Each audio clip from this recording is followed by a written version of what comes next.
희수한테 메시지 왔어. 뭐? 내가 한 말에는 답장을 안 하고? 뭐래? 내 메시지 봤대? 아니, 애기 맡긴다고. 뭐?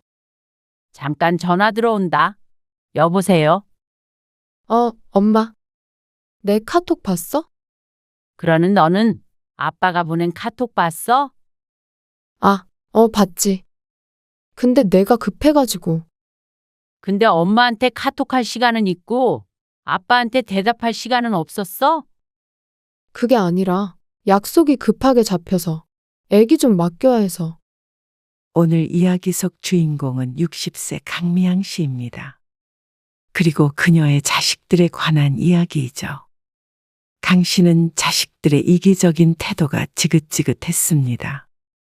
휴대폰은 손에서 놓질 않으면서 바쁘다는 핑계로 부모의 연락은 쉽게 무시하는 자식들. 그리고 며느리와 사위. 늘 그랬다면 그저 서운하기만 하고 말았을 텐데 자신들이 필요할 때는 그보다 빠르게 답장을 할 수가 없었습니다. 오히려 빨리 대답하라며 닥달하기까지 어처구니가 없었죠. 강 씨에게 아무리 중요한 일이 있어도 자신들이 귀찮으면 하루가 지나고 이틀이 지나도 답장이 없는 자식들에게 강 씨 부부도 화가 났습니다. 존중받지 못하고 무시를 당하고 있는 것 같았습니다. 사람이 아무리 바빠도 메시지 보낼 시간은 1분이면 충분한데 말이죠. 연락한 사람의 애가 타서 사라질 때까지 골탕이라도 먹이는 것 같았습니다. 자기들끼리는 늘 연락을 주고받으면서 유독 부모에게만 무신경했습니다. 부모는 그래도 무조건 이해할 거라고 생각하는 자식들에게 실망했습니다. 그래서 강 씨도 이제는 똑같이 해주기로 결심했습니다. 강 씨가 예민하다고 말하는 자식들도 한번 느껴보라고 말이죠. 강 씨 부부는 아들 하나, 딸 하나가 있었습니다. 아들, 딸은 직장을 다니면서 따로 독립을 했습니다. 20대 중반부터는 강 씨의 품을 떠났죠. 하지만 그래도 가까이 살기 때문에 마음만 먹으면 언제든지 볼 수는 있었습니다. 아들, 딸 일이 바빠서 그렇지 거리는 문제가 되지 않았습니다. 이번 주 주말에 혹시 시간 안 돼? 아빠가 다 같이 밥 한번 먹자고 그러시네. 주말에 약속이 있어서요. 그래? 주말마다 바쁘네. 네. 아마 희수도 남자친구 만난다고 한 것 같았는데 걔도 시간 안 될걸요? 희수랑 연락했어? 아무리 카톡해도 답장이 없네. 어젯밤에요. 엄마는 어제 낮에 보냈는데. 바빴나 보죠. 저 지금 다시 일하러 들어가 봐야 해요. 점심시간 끝나가요. 아, 그래? 네. 그리고 앞으로는 낮에는 카톡으로 연락 주세요. 카톡 아침에 남겼는데 답장이 없어서 전화한 거야. 못 봤어요. 아무튼 알겠어? 이래. 네. 나중에 연락드릴게요. 강 씨는 아들과 통화를 마치고 휴대폰을 내려놓았습니다. 자식들이 나가서 사니까 얼굴 한번 보기 참 힘들구나 생각했습니다. 연락을 해도 곧장 답장이 오는 경우도 드물었고 빠르편 몇 시간 뒤, 늦으면 며칠 뒤에 답장이 오는 경우도 있었습니다. 강 씨는 어제 낮에 연락을 했지만 아직 딸에게서 답장은 받지 못했는데 자기 오빠와는 연락을 주고받은 것 같았습니다. 보고선 까먹고 있는 듯 했는데 어차피 약속이 있다고 하니까 다시 메시지를 보내지는 않았습니다. 바쁘고 정신없다는 자식들이니 대부분은 그런가 보다 생각했습니다. 하지만 답을 주지 않는 자식 때문에 답답할 때가 한두 번이 아니었습니다. 강 씨는 혼자 사는 아들, 딸들에게 가끔씩 김치나 반찬을 보내주곤 했습니다. 찾아와서 가져가면 좋겠지만 그걸 기다리다가는 늙어 죽을 듯 했습니다. 그래서 각자 집으로 택배를 붙였습니다. 그게 속 편했죠. 얼마 전 김장을 했는데 딸이 조금만 보내달라기에 어제 오전에 택배를 보낸 참이었습니다. 그런데 다음날 저녁이 되었는데도 택배를 받았다는 말이 없었습니다. 보통 하루면 도착하는데 전화가 없어서 강 씨가 딸에게 카톡 메시지를 보냈습니다. 희수야. 택배 받았어? 김치? 카카오톡 메신저에 메시지가 올라갔고 그 옆에는 상대방이 확인하지 않았을 때 뜨는 숫자 1이 표시가 되어 있었습니다. 답장이 오길 잠시 화면을 보며 기다리다가 숫자 1이 사라질 기미가 보이지 않자 강 씨는 시계를 한번 쳐다보았습니다. 오후 7시 반이었는데 정시에 퇴근했다면 집에 도착했을 시간이었습니다. 아직 집에 안 갔나? 왜? 택배 때문에? 소파에 앉아있던 남편이 물었습니다. 응. 김치랑 다른 반찬도 좀 보냈는데 냉장고에 넣었는지 확인해야 해. 택배 보면 냉장고에 넣겠지, 당연히. 몇 날 며칠 아이스박스 상태로 둔 적도 있어. 설마. 진짜야. 그래서 꼭 확인해야 해. 근데 답장이 없네. 아직 퇴근 안 했나 보지. 약속 있거나. 강 씨도 그래서 그런가 보다 했습니다. 그래도 밤늦게라도 연락이 오겠지 싶었죠. 하지만 9시, 10시가 넘어도 답장은 없었습니다. 회식이라도 하나 싶은 마음에 다시 보내진 않았는데 다음 날이 될 때까지도 연락이 없었습니다. 그래서 혹시나 택배가 도착하지 않았나 생각해서 딸에게 전화를 걸었습니다. 연결음이 길게 울렸고 한참 만에 전화를 받은 딸. 여보세요. 희수야. 엄마. 나 이따가 전화할게. 잠깐만. 다시 할게. 용건을 말하기도 전에 전화는 끊어졌습니다. 황당하다는 표정으로 휴대폰을 내려보다가 혀를 찼습니다. 토요일 오전에 무슨 급한 일이 있는지는 몰라도 참 정신없다 생각했습니다. 그러는 강 씨도 혹시 택배가 안 왔으면 이제 주말이라 음식이 월요일에 도착할까봐 걱정이 됐습니다. 하지만 금방 다시 전화를 준다던 딸은 깜깜 무소식이었습니다. 메시지를 다시 한번 보내기 위해서 휴대폰을 들어 카카오톡을 열었는데 전날에 보냈던 메시지조차 확인을 안 한 상태였습니다. 그러자 무슨 일이 있나 싶기까지 했습니다. 하지만 오전에 잠깐이라도 통화를 했을 때는 그런 것 같지는 않아 보였습니다. 희수야. 메시지 보면 연락 줘. 역시나 답장은 없었습니다. 냅둬. 어디서 놀고 있나 보지. 주말인데. 결국 딸에게 연락을 받은 건 일요일 저녁이었습니다. 금요일부터 연락을 했는데 참 일찍 또 전화를 했죠. 엄마 미안. 내가 정신이 없어서 깜빡했다. 택배 받았냐고 금요일 날 연락했잖아. 아, 맞아. 받았지. 퇴근하니까 문 앞에 있었어.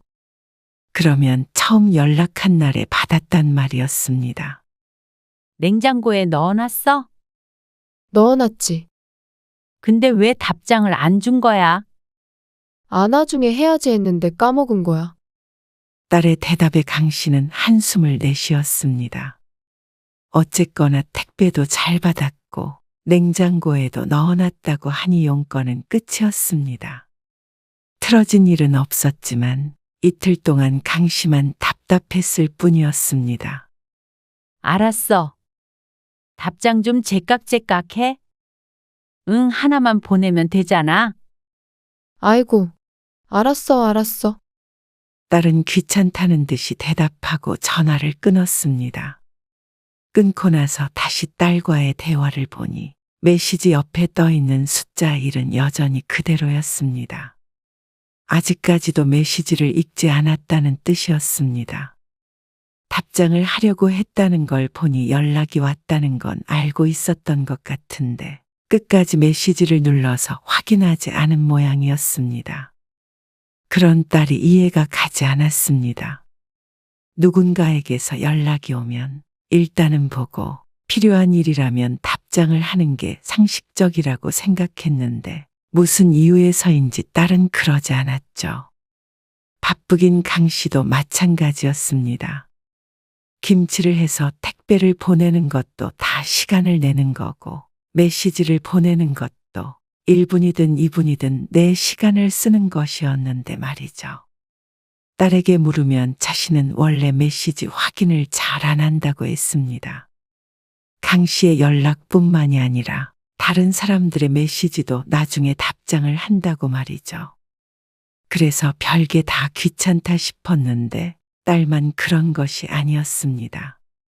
아들도 딸보다는 조금 나은 정도였고 결혼한 며느리도 마찬가지였습니다. 그런 걸 보면 요즘 젊은 사람들의 특징인 것 같기도 했습니다. 여보, 답장 왔다? 강 씨가 보낸 생일 축하한다는 메시지에도 답장이 없던 며느리.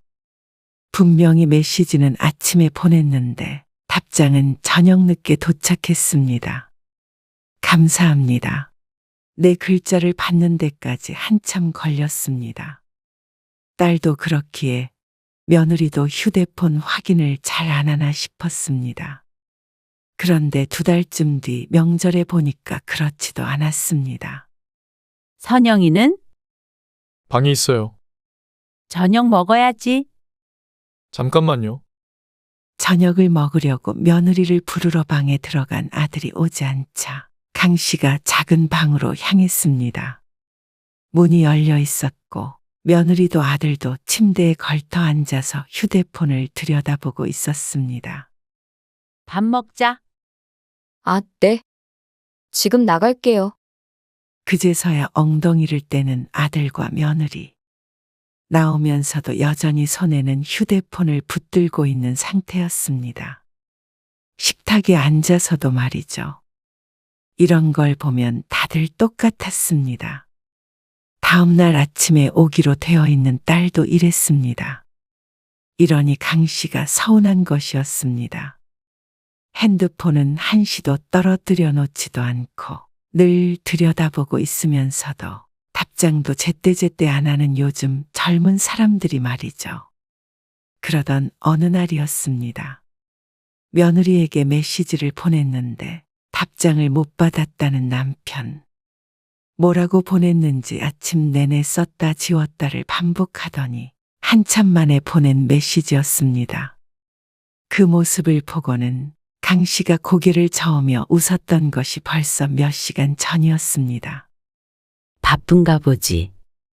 어딘가 익숙한 광경이었습니다. 보통 강 씨가 자식들에게 전화를 걸고 답이 없다고 말하면 옆에서 남편이 바쁜가 보지 하고 말했었는데 이제는 반대가 된 것 같았습니다. 워낙 매질을 잘 안 보내는 남편인데 그래도 며느리에게 연락을 하고 싶었던 것 같았습니다. 그래서 결혼한 지 1년 정도 되었는데 남편은 처음으로 메시지를 보내보았죠. 물론 용건은 있었습니다. 남편이 아들에게 결혼 전에 주었던 차를 며느리가 사용하고 있었는데 자동차 등록증 사진이 필요한 모양이었습니다. 그래서 며느리에게 사진을 요청할 겸 안부 인사도 했는데 그걸 보내고 나서는 종일 휴대폰만 확인하고 있었습니다. 곧 답장을 주겠지? 여기 일이 있으면 안 읽은 거라고 그랬지? 맞아. 아직 못 봤나 보네. 근데 종수한테 물어보지 왜 선영이한테 했어? 부담스럽게? 시아버지 연락을 받은 며느리가 불편할까봐 물었더니 남편이 대답했습니다. 그 생각은 못했지. 나도 보내고 나서 생각이 나긴 했는데. 그래도 차를 선영이가 탄다며. 안부도 묻고 하면 좋지 뭐.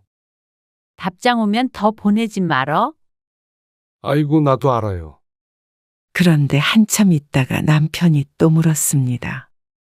여보, 이거 일이 없으면 본 거라고 그랬나? 안 본 거라고 그랬나? 일이 없으면 읽은 거라니까? 어라. 그러면 읽었는데. 그러면서 남편이 휴대폰 화면을 보여주는데 며느리가 카카오톡 내용을 확인한 듯 했습니다. 그럼 답장 오겠네. 아까부터 이 상태인데. 아이고, 들여다보고 있지 말어. 희수 생각해봐. 며칠 뒤에 답장 오지? 말은 그렇게 했어도 시부모 연락에 답장을 하지 않을 거란 생각은 못했습니다.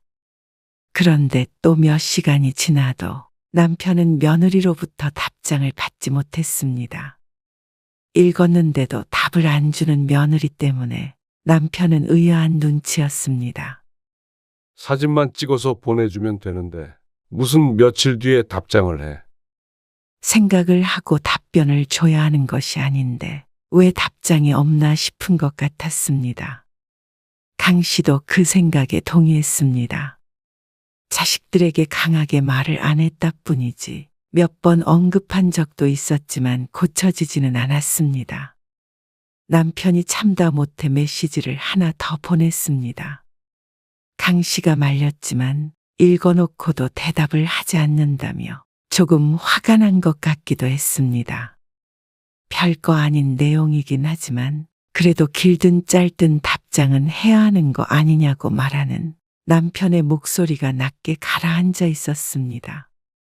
정 답장하기 불편하면 종수시켜서라도 보내야지. 그러면서 혀를 찼습니다. 그리고 두 번째로 보낸 메시지는 이틀 뒤까지 확인을 하지 않았습니다. 그러다가 남편이 아들에게 전화를 걸었죠. 자초지종을 설명하니 아들이 변명했습니다. 아, 그거요? 저도 오늘 들었어요. 아들도 알고 있는 내용인 듯 했습니다. 선영이가 아빠 카톡 메시지 보고 나중에 답장 드리려는 걸 깜빡했대요. 2번 보냈어. 두 번째 거는 읽지도 않았던데. 못 봤나 봐요. 바빠서. 깜빡했고 못 봤다는데 거기에다가 대고 화내기도 그래서 따지지 않았습니다. 일부러 그런 거 아니니까 오해 마세요. 알았다. 강 씨 부부는 자식들을 이해하려고 했지만 의아할 따름이었습니다. 친구 사이에도 이틀간 답장 안 하면 절교야. 남편이 강 씨에게 장난스럽게 얘기하긴 했지만 기분이 상하긴 한 듯 했습니다. 그 기분을 강 씨도 잘 알았습니다. 중요한 이유도 없이 소위 말해 메시지를 씹는 자식들을 여러 번 겪었습니다. 솔직히 일하다가 보면 있기도 하고, 나중에 보면 뒤늦게 답장하기도 좀 그렇기도 하고, 뭐 그래서 잘 안 하게 되는 거지. 그러면 너는 남자친구한테도 이틀 뒤에 연락해? 딸의 말에 강 씨가 묻자 말문이 막힌 듯 어버버 하더니 대답했습니다. 에이, 그건 아니지. 이틀 동안 연락 씹으면 차이겠지. 그 말은 부모 연락은 이틀 정도 답장을 안 해도 차일 일이 없으니 괜찮다는 말 같았습니다. 자식들이 부모를 어떻게 생각하고 있는지 보여주는 말 같았습니다. 그런 강 씨에게 아들, 딸은 강 씨가 너무 예민한 것이라고 했습니다. 연락 정도야 언제든 할 수도 있고 안 할 수도 있는 거 아니냐며 마음을 좀 내려놓으라고 했죠. 이것 봐. 이렇게 확인 안 한 카톡 쌓여 있어 나는. 딸이 자신의 휴대폰을 들어서 300개 넘게 쌓여 있는 메시지들을 보여주었습니다. 여기 봐.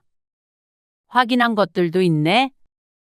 그 중에는 확인한 것도 있었고 확인하지 않은 것도 있었습니다.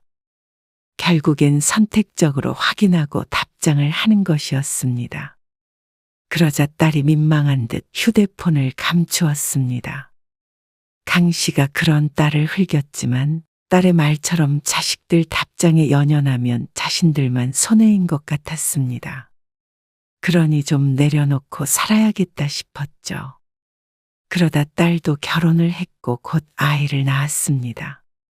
아들네와 불과 한 달 차이로 말이죠. 그러니까 아이러니하게도 자식들의 연락이 잦아졌습니다. 아, 여보 핸드폰 아까부터 울리는데 메시지 온 거 아니야? 잠깐 나 그거 확인할 정신 아니야? 뭐 급한 일인가 본데. 아이 참 정신 사납네. 강 씨는 운전을 하다 말고 차를 잠시 세우고 휴대폰을 꺼냈습니다. 그러자 카톡 하며 계속해서 메시지 들어오는 소리가 들렸죠. 희수가 카톡 보냈네. 열 몇 개를 연달아 보낸 듯한 딸. 강 씨가 메시지를 읽어보려고 하자 그새를 못 참고 딸이 전화를 걸었습니다. 엄마, 왜 이렇게 답장이 없어? 딸은 여보세요 하기도 전에 강 씨에게 핀잔을 주었습니다. 왜 그래? 엄마 지금 운전 중이야. 그래서 못 봤어. 아, 밖이야? 나 애기 좀 맡기려고 했는데. 집에 들어가고 있는데 오늘은 좀 바쁜데. 잠깐만 뒤에 차 온다. 이따가 연락할게. 강 씨가 얼른 전화를 끊고 다시 차를 출발시켰습니다. 그리고 10분쯤 뒤에 집에 도착해서 딸에게 메시지를 보냈습니다. 오늘은 바빠서 못 봐준다고 말이죠. 그런데 1시간쯤 지났을 때 딸이 아이를 안고 찾아왔습니다. 어? 엄마 오늘 안 된다고 했잖아. 내일 할머니 댁 가는데 음식 좀 준비해서 가야 한단 말이야. 애기 보면서 하면 되지. 애기 보면서 어떻게 하니? 엄마 메시지 못 봤어? 못 봤는데? 황당했습니다. 아이 맡긴다고 할 때는 10개, 20개 잘도 보내더니 안 된다고 한 메시지는 보지 못했다는 딸. 나도 오늘 정말 중요한 모임 있어서 그래. 내일 아침에 데리러 올게. 아이 참, 안 된다니까? 아빠 보고 있으라고 하면 되지. 그러면서 부탁한다는 말만 남기고는 홀랑 가버렸습니다. 기가 막혀 서 있던 강 씨는 아이를 안아들었습니다. 아직 돌도 안 된 아이였습니다. 그리고 남편은 이미 외출한 상태였고 말이죠. 하는 수 없이 아이를 업어재우고 등에 달고 있는 채로 할 일을 해야 했습니다. 허리가 반동강 나는 것만 같았죠. 그리고 아주 똑같은 행동을 아들네도 했습니다. 아들에게 용건이 있어 휴대폰을 켰습니다. 그리고 카카오톡을 눌러보자 일주일 전에 아들에게 보냈던 메시지 옆에 여전히 숫자 1이 떠 있었습니다. 뭐 하면서 살면 일주일 동안 메시지를 확인도 안 한 것인지 몰랐습니다. 크게 긴박한 용건은 아니었어서 다시 전화하거나 하진 않았지만 아들도 강 씨의 메시지를 중요하게 생각하지 않는 것 같아서 입안은 썼습니다. 강 씨가 한숨을 쉬며 메시지를 입력하고 있는데 지난번에 강 씨가 보낸 메시지 옆에 있던 숫자가 순간 사라졌습니다. 어? 아들도 메시지를 확인하고 있는 것 같았습니다. 쓰던 메시지를 지우고 다시 내용을 입력하고 있는데 아들이 빨랐습니다. 엄마, 내일 진아 좀 봐주세요. 짧지만 확실한 용건이었습니다. 메시지 봤냐고 물으려고 쓰던 내용을 또다시 지웠습니다. 그러자 그새를 못 참고 아들이 또 메시지를 보냈습니다. 읽으셨는데 왜 대답이 없으세요? 저 바빠요. 입력할 시간도 제대로 안 주고 강 씨를 닥달하는 아들 때문에 미간이 찡그려졌습니다. 어이가 없었습니다. 강 씨가 마지막으로 보냈었던 메시지는 이제라도 봤을 텐데 거기에 대한 답은 없었고 자기 용건만 말하는 아들. 왜 이렇게 이기적인가 싶었습니다. 누군가에게 휴대폰으로 쿠폰을 받았는데 그걸 어떻게 사용하는지 아들에게 물은 것이었습니다. 그걸 일주일이 지난 지금까지도 알려주지 않은 채 아이만 맡기려는 아들 때문에 어처구니가 없었습니다. 물어볼 곳이라고는 그래도 자식들 뿐인데 그런 자식들은 아주 자기 할 말만 하기 바빴습니다. 자신들 용건만 중요하고 부모가 보낸 용건은 무시해도 된다고 생각하는 것 같았습니다. 그렇게 생각하지 않으려고 해도 강 씨도 바보가 아닌 이상 기분이 나쁠 수밖에 없었습니다. 그러다가 1년 전 남편의 환갑 때 처음으로 가족 단체 채팅방이 생겼습니다. 아들과 딸이 의논하기에 편하다며 만든 카카오톡 대화방이었는데 아들, 며느리, 딸, 사위 그리고 강 씨 부부 이렇게 6명이서 초대되어 있는 대화창이었습니다. 그리고 남편의 환갑에 대한 의논을 그렇게 다 같이 했습니다. 그리고 그 뒤로는 가족 행사가 있거나 그럴 땐 여러 사람에게 연락 돌릴 것 없이 단체 채팅방에서 대화를 나눴죠. 세상 참 좋아졌다. 그러게. 편하네. 그러던 어느 날 강 씨가 채팅방에 메시지를 보냈습니다. 아버지 췌장염 때문에 아파서 병원 갔다 왔다. 입원할 정도는 아니라서 수액을 맞고 왔는데 강 씨의 메시지에도 답장을 하는 사람이 없었습니다. 아니, 메시지를 읽는 사람이 없었습니다. 남편은 옆에 있으니 그렇다 쳐도 자식들은 딱 한 명 확인을 하고 답장은 하나도 없었습니다. 메시지를 보낸 시간을 보니 벌써 5시간쯤 흘러 있었습니다. 아무리 회사에 있다고 하더라도 확인을 하고도 남을 시간이었습니다. 그리고 잠들기 직전이 돼서야 하나 둘 답장을 했습니다. 그리고 비슷한 일은 많았습니다. 강 씨 부부가 뭘 물어보면 빠르면 몇 시간, 늦으면 날을 넘겨서 답장이 왔고 어쩔 때는 침묵만 흐를 때도 있었습니다. 그런데 자기들 용건이 있을 때는 빛보다 빨랐죠. 서로 대화도 어쩜 그렇게 빠르게 많이 나누던지 쫓아가기가 힘들 정도였습니다. 그러다가 몇 달 전이 강 씨의 환갑이었습니다. 그리고 환갑 한 달 전에 남편이 대화방에 메시지를 보냈습니다. 엄마 환갑 때 어디 놀러라도 갈까? 제깍 대답이 올 리가 없었습니다. 그러니 벼르고 있던 남편이 한마디 했습니다. 너희는 왜 메시지 확인을 선택적으로 하냐? 필요할 때만 답장하고 말이야. 거기에는 한참 뒤에 사위에게서 답장이 올라왔습니다. 좋습니다. 그리고 이어지는 답장은 없었습니다. 그런데 강 씨에게 카톡 메시지가 따로 왔습니다. 희수한테 메시지 왔어. 뭐? 내가 한 말에는 답장을 안 하고? 남편이 헛웃음을 쳤고 강 씨가 메시지를 확인해 보자 강 씨도 입에서 바람 새는 소리가 났습니다. 뭐래? 내 메시지 봤대? 아니, 애기 맡긴다고. 뭐? 기가 찼습니다. 그래서 강 씨가 딸에게 전화를 걸었습니다. 엄마. 내 카톡 봤어? 그러는 너는 아빠가 보낸 카톡 봤어? 그러자 딸이 머뭇거리며 대답했습니다. 봤지. 근데 내가 급해가지고. 근데 엄마한테 카톡할 시간은 있고 아빠한테 대답할 시간은 없어? 그게 아니라 약속이 급하게 잡혀서. 누구랑? 그러자 딸이 대답하기 곤란하다는 듯이 얼버무렸습니다. 그냥 좀. 말을 안 하는 게 이상해서 물었습니다. 종수? 그러자 딸이 긍정했습니다. 딸이 급하게 약속을 잡았다는 게 아들네 부부였습니다. 그러니 자기들끼리는 서로 연락하며 약속을 잡았으면서 메시지에는 대답도 안 한 것이었습니다. 그러다 통화 중에 강 씨의 휴대폰이 진동했습니다. 휴대폰을 내려서 화면을 보자 며느리에게서도 개인 메시지가 와 있었습니다. 마찬가지로 아이를 맡기겠다는 메시지였습니다. 기가 막혀서 말이 안 나왔습니다. 이런 나쁜 것들이 있나 싶었습니다.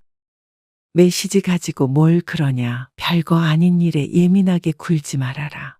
아들, 딸이 했던 말이었습니다. 하지만 강 씨가 예민하게 구는 것이 아니라 자식 자식들이 그렇게 만들었습니다. 서운하게 한 사람이 오히려 서운한 사람에게 탓을 하니 어이가 없었죠. 강 씨의 남편도 화가 나서 옆에서 애를 왜 봐주냐며 언성을 높였습니다. 강 씨도 아무리 손주가 예뻐도 그 정도로 배려 없지는 않았습니다. 그래서 그날 손주들은 봐주지 않았고 아들에게도 딸에게도 화를 냈습니다. 그러자 뒤늦게 채팅방에 대답이 올라왔습니다. 어디로 놀러 가는 게 좋을까요? 어디가 좋겠습니다 하고 말이죠. 그리고 그게 끝이었습니다. 제대로 자초지종을 설명하거나 죄송하다고 하는 사람도 없었습니다. 남편이 며칠 동안 깊은 생각에 빠졌습니다. 아무래도 괘씸해서 안 되겠다고 말이죠. 그러더니 채팅방에다가 메시지를 하나 올렸습니다. 동시에 강 씨의 휴대폰도 띠링하고 울렸습니다. 이번에 오피스텔 하나 팔았는데 제일 먼저 답장 주는 사람한테 주마. 남편이 올린 메시지 내용이었습니다. 그런데 놀라운 일이 일어났습니다. 메시지 옆에 적힌 숫자가 빠르게 사라졌습니다. 그리고는 30초도 되지 않아서 숫자가 전부 사라졌습니다.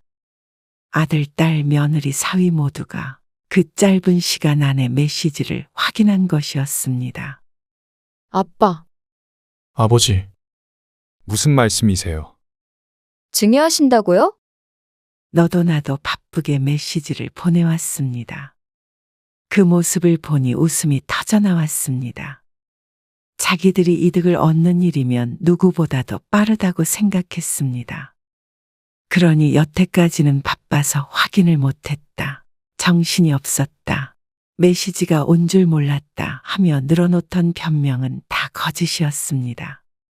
그냥 부모가 보낸 메시지는 나중에 시간 날 때, 생각날 때 천천히 보내도 되겠지 하고 미뤄둔 것 뿐이었습니다. 알고는 있었지만 눈으로 확인하니 그렇게 괘씸할 수가 없었습니다. 요즘 사람들 잘 때조차 휴대폰을 머리맡에 두고 자는 걸 뻔히 알았습니다. 강 씨 부부도 그게 말도 안 되는 변명이라는 걸 알면서도 속아줬는데 이건 너무 속이 보여 그냥 넘어갈 수가 없었습니다. 강 씨와 남편은 채팅방을 나와버렸습니다. 그리고는 아들, 딸, 며느리, 사위, 넷 모두를 카카오톡에서 차단해버렸습니다. 스팸 메시지만 차단해보았지. 아는 사람을, 그것도 자식을 차단해본 것은 둘 다 처음이었습니다. 기가 막힐 노릇이었죠. 그러니까 자식들에게서 전화가 왔습니다. 아마 오피스텔 때문에 초조한 모양인지 너도 나도 엎치락 뒤치락 경쟁하듯이 전화를 걸었습니다. 그것도 안 되니 차단하지 않은 문자 메시지를 보내왔는데 이렇게까지 자식들에게 메시지를 받아본 것은 처음이었습니다. 그리고 메시지에는 꼭 빠지지 않는 단어가 오피스텔이었습니다. 애초에 판 적도 없는 오피스텔이었습니다. 아들에게서 장문의 메시지가 왔습니다. 왜 이렇게 이기적이세요? 전화를 안 받으실 거면 최소한 메시지로 대답은 하셔야죠. 어디서 많이 듣던 말이었습니다. 그래서 강 씨도 몇 시간 뒤에 답장을 주었습니다. 왜 이렇게 예민하게 굴어? 매지시에 답장 늦게 할 수도 있지? 별것도 아닌 거 가지고. 그러자 휴대폰에서 불이 났습니다. 메시지가 몰아쳤고 강 씨는 또 답장하지 않았습니다. 그러니까 자식들은 답답하다고 난리가 났죠. 딸이 저녁에 강 씨의 집으로 찾아와서 따졌습니다. 아니, 연락을 왜 안 받는 거야? 폭탄을 던져놓고는 무슨 폭탄? 오피스텔 판 거 준다며? 내가 제일 먼저 답장했어. 맞지?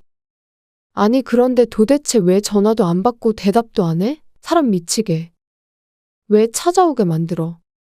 나는 이틀 뒤에 답장 받은 적도 있는데 그 정도면 양호한 거 아니야? 이틀? 그래? 차라리 휴대폰 없애고 너희들이랑은 편지를 주고받는 게 더 빠르겠다 싶었는데. 오피스텔 얘기 나오니까 이렇게 빠르니. 아빠가 메시지 잘못 입력한 건데 지우려던 거를 보내줘 버렸네. 남편이 옆에서 무심히 말하자 딸이 길길이 날뛰었습니다. 거봐. 이상하다고 했어? 그러면 그렇게 말을 하지 왜 여기까지 찾아오게 만들어? 그건 너희 주특기 아니니? 결국 그날의 일은 해프닝으로 끝났지만 강 씨 부부가 카카오톡에서 자식들을 차단한 것은 풀지 않았습니다. 그놈의 숫자 때문에 신경 쓰이고 싶지 않았습니다. 그리고 그날 이후로 강 씨 부부는 자식들에게 연락을 하지 않았습니다. 반찬을 보내주던 것도 끊었고 손주도 봐주지 않았습니다. 그리고 명절을 포함해서 따로 만나지도 않았습니다. 부모 존중이라고는 눈꼽만큼도 없는 자식들과는 조금 멀어지기로 마음먹었습니다. 그러자 오히려 자식들이 더 연락을 해왔습니다. 늘 도움을 요청하고 아쉬운 것은 자식들이니 말이죠. 그래도 강 씨는 모두 거절했습니다.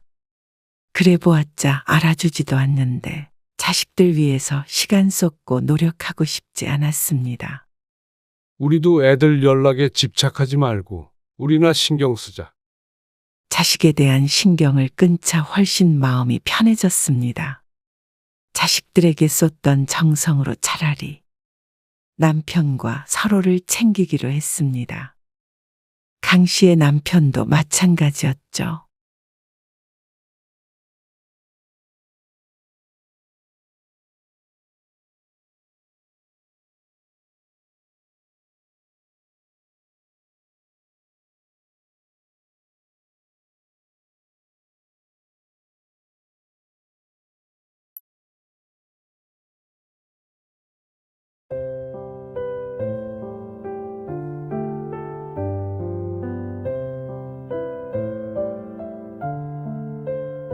이게 뭐야? 업체 통해서 샀는데. 왜? 뭐?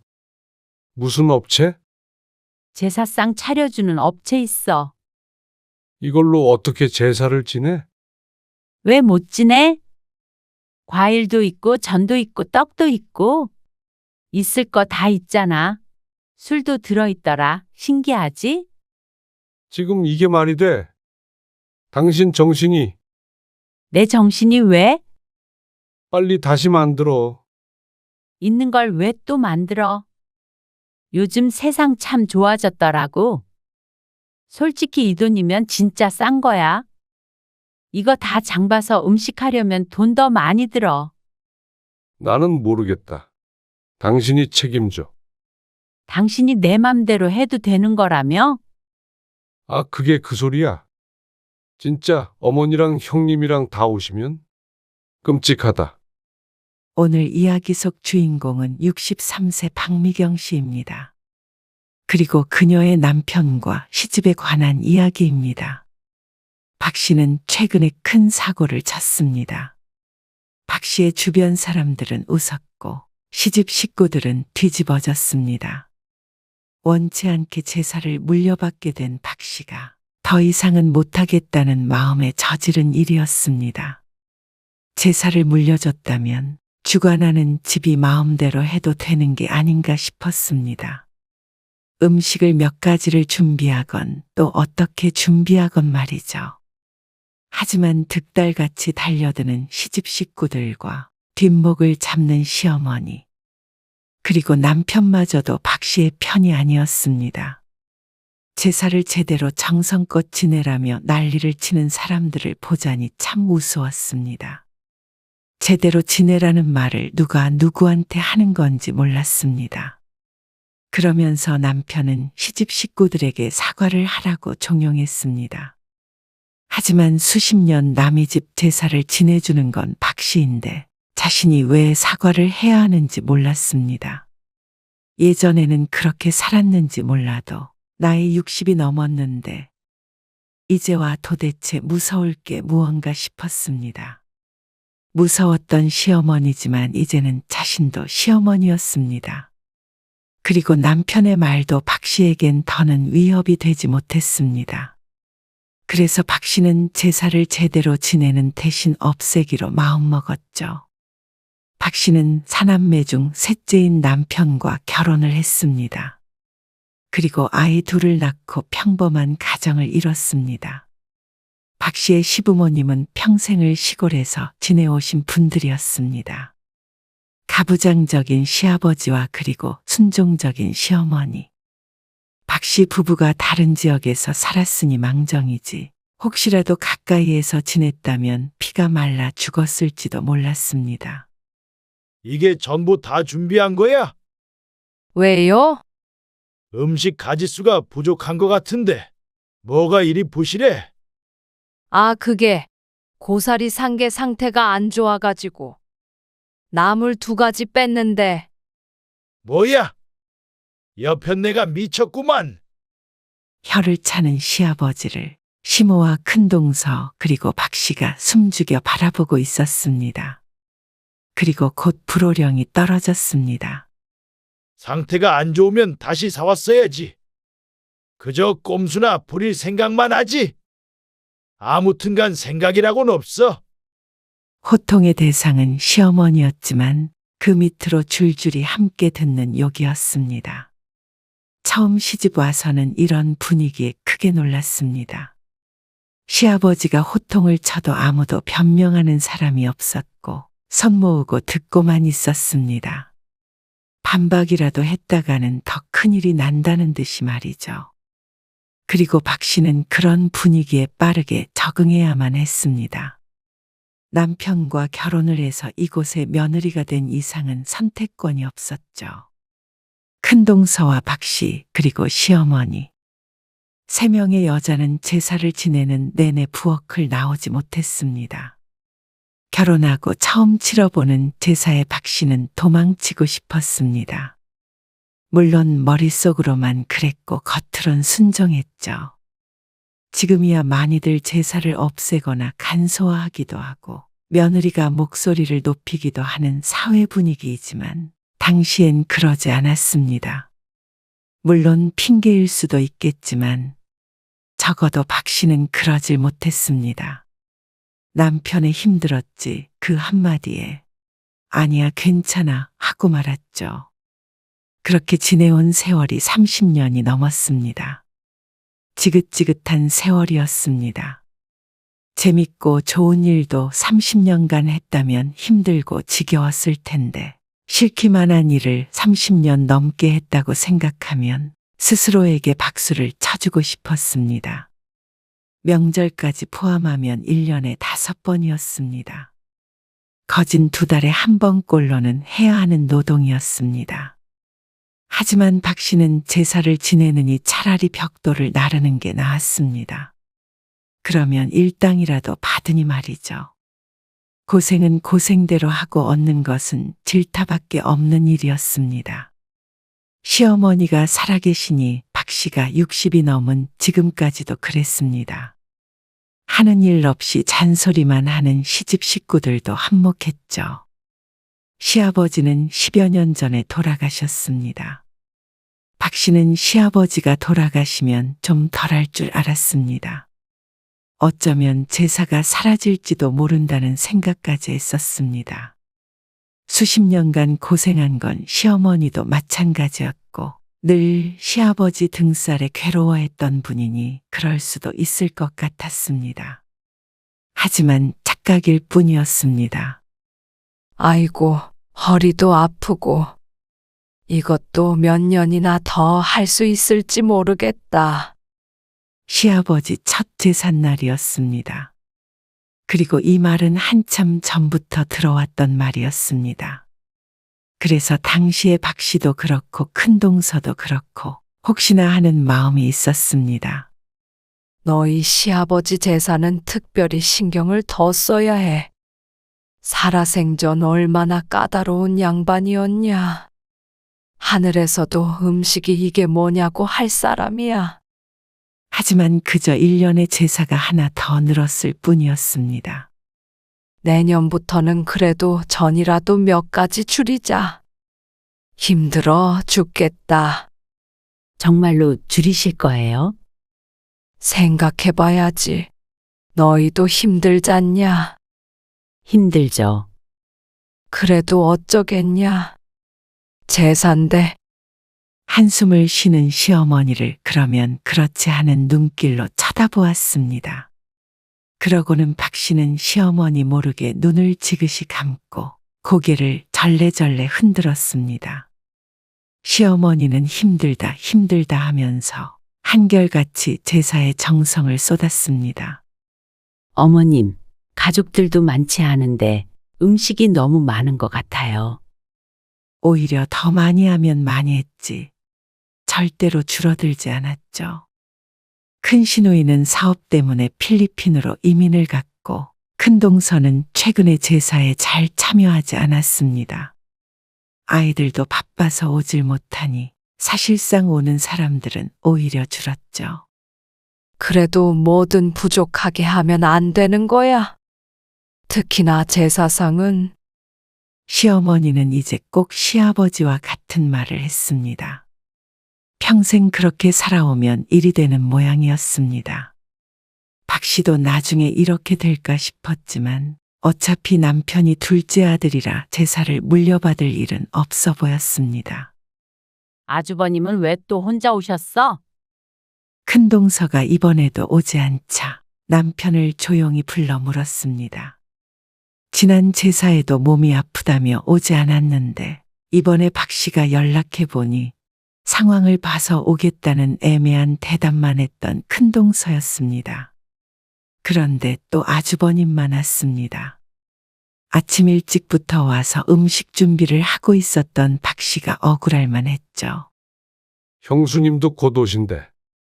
아주버님도 늦었는데 형님은 더 늦는다고? 어디 병원에 들렸다 오셔야 된다 그러던데. 이 시간에 병원? 몰라, 응급실이라도 갔다 오시나 보지. 아, 왜 자꾸 그래? 억울한 박 씨의 마음은 남편은 전혀 알지 못했습니다. 그리고 뒤늦게 나타난 큰 동서는 얼굴에 병색이 보였습니다. 아이고, 네가 많이 아프긴 한가 보다. 네, 어머님. 힘없이 대답하는 동서지만 늘 빨갛게 칠하던 립스틱을 안 칠한 것뿐인 듯 했습니다. 작년에도 써먹었던 방법이었죠. 박 씨가 곰이라면 큰 동서는 여우였습니다. 신혼 때 함께 고생했던 게 언제였나 싶었고 10년, 20년 흐르자 사람이 돌변했습니다. 늦게라도 오면 다행이었고 안 오면 자꾸만 돈으로 때우려고 했습니다.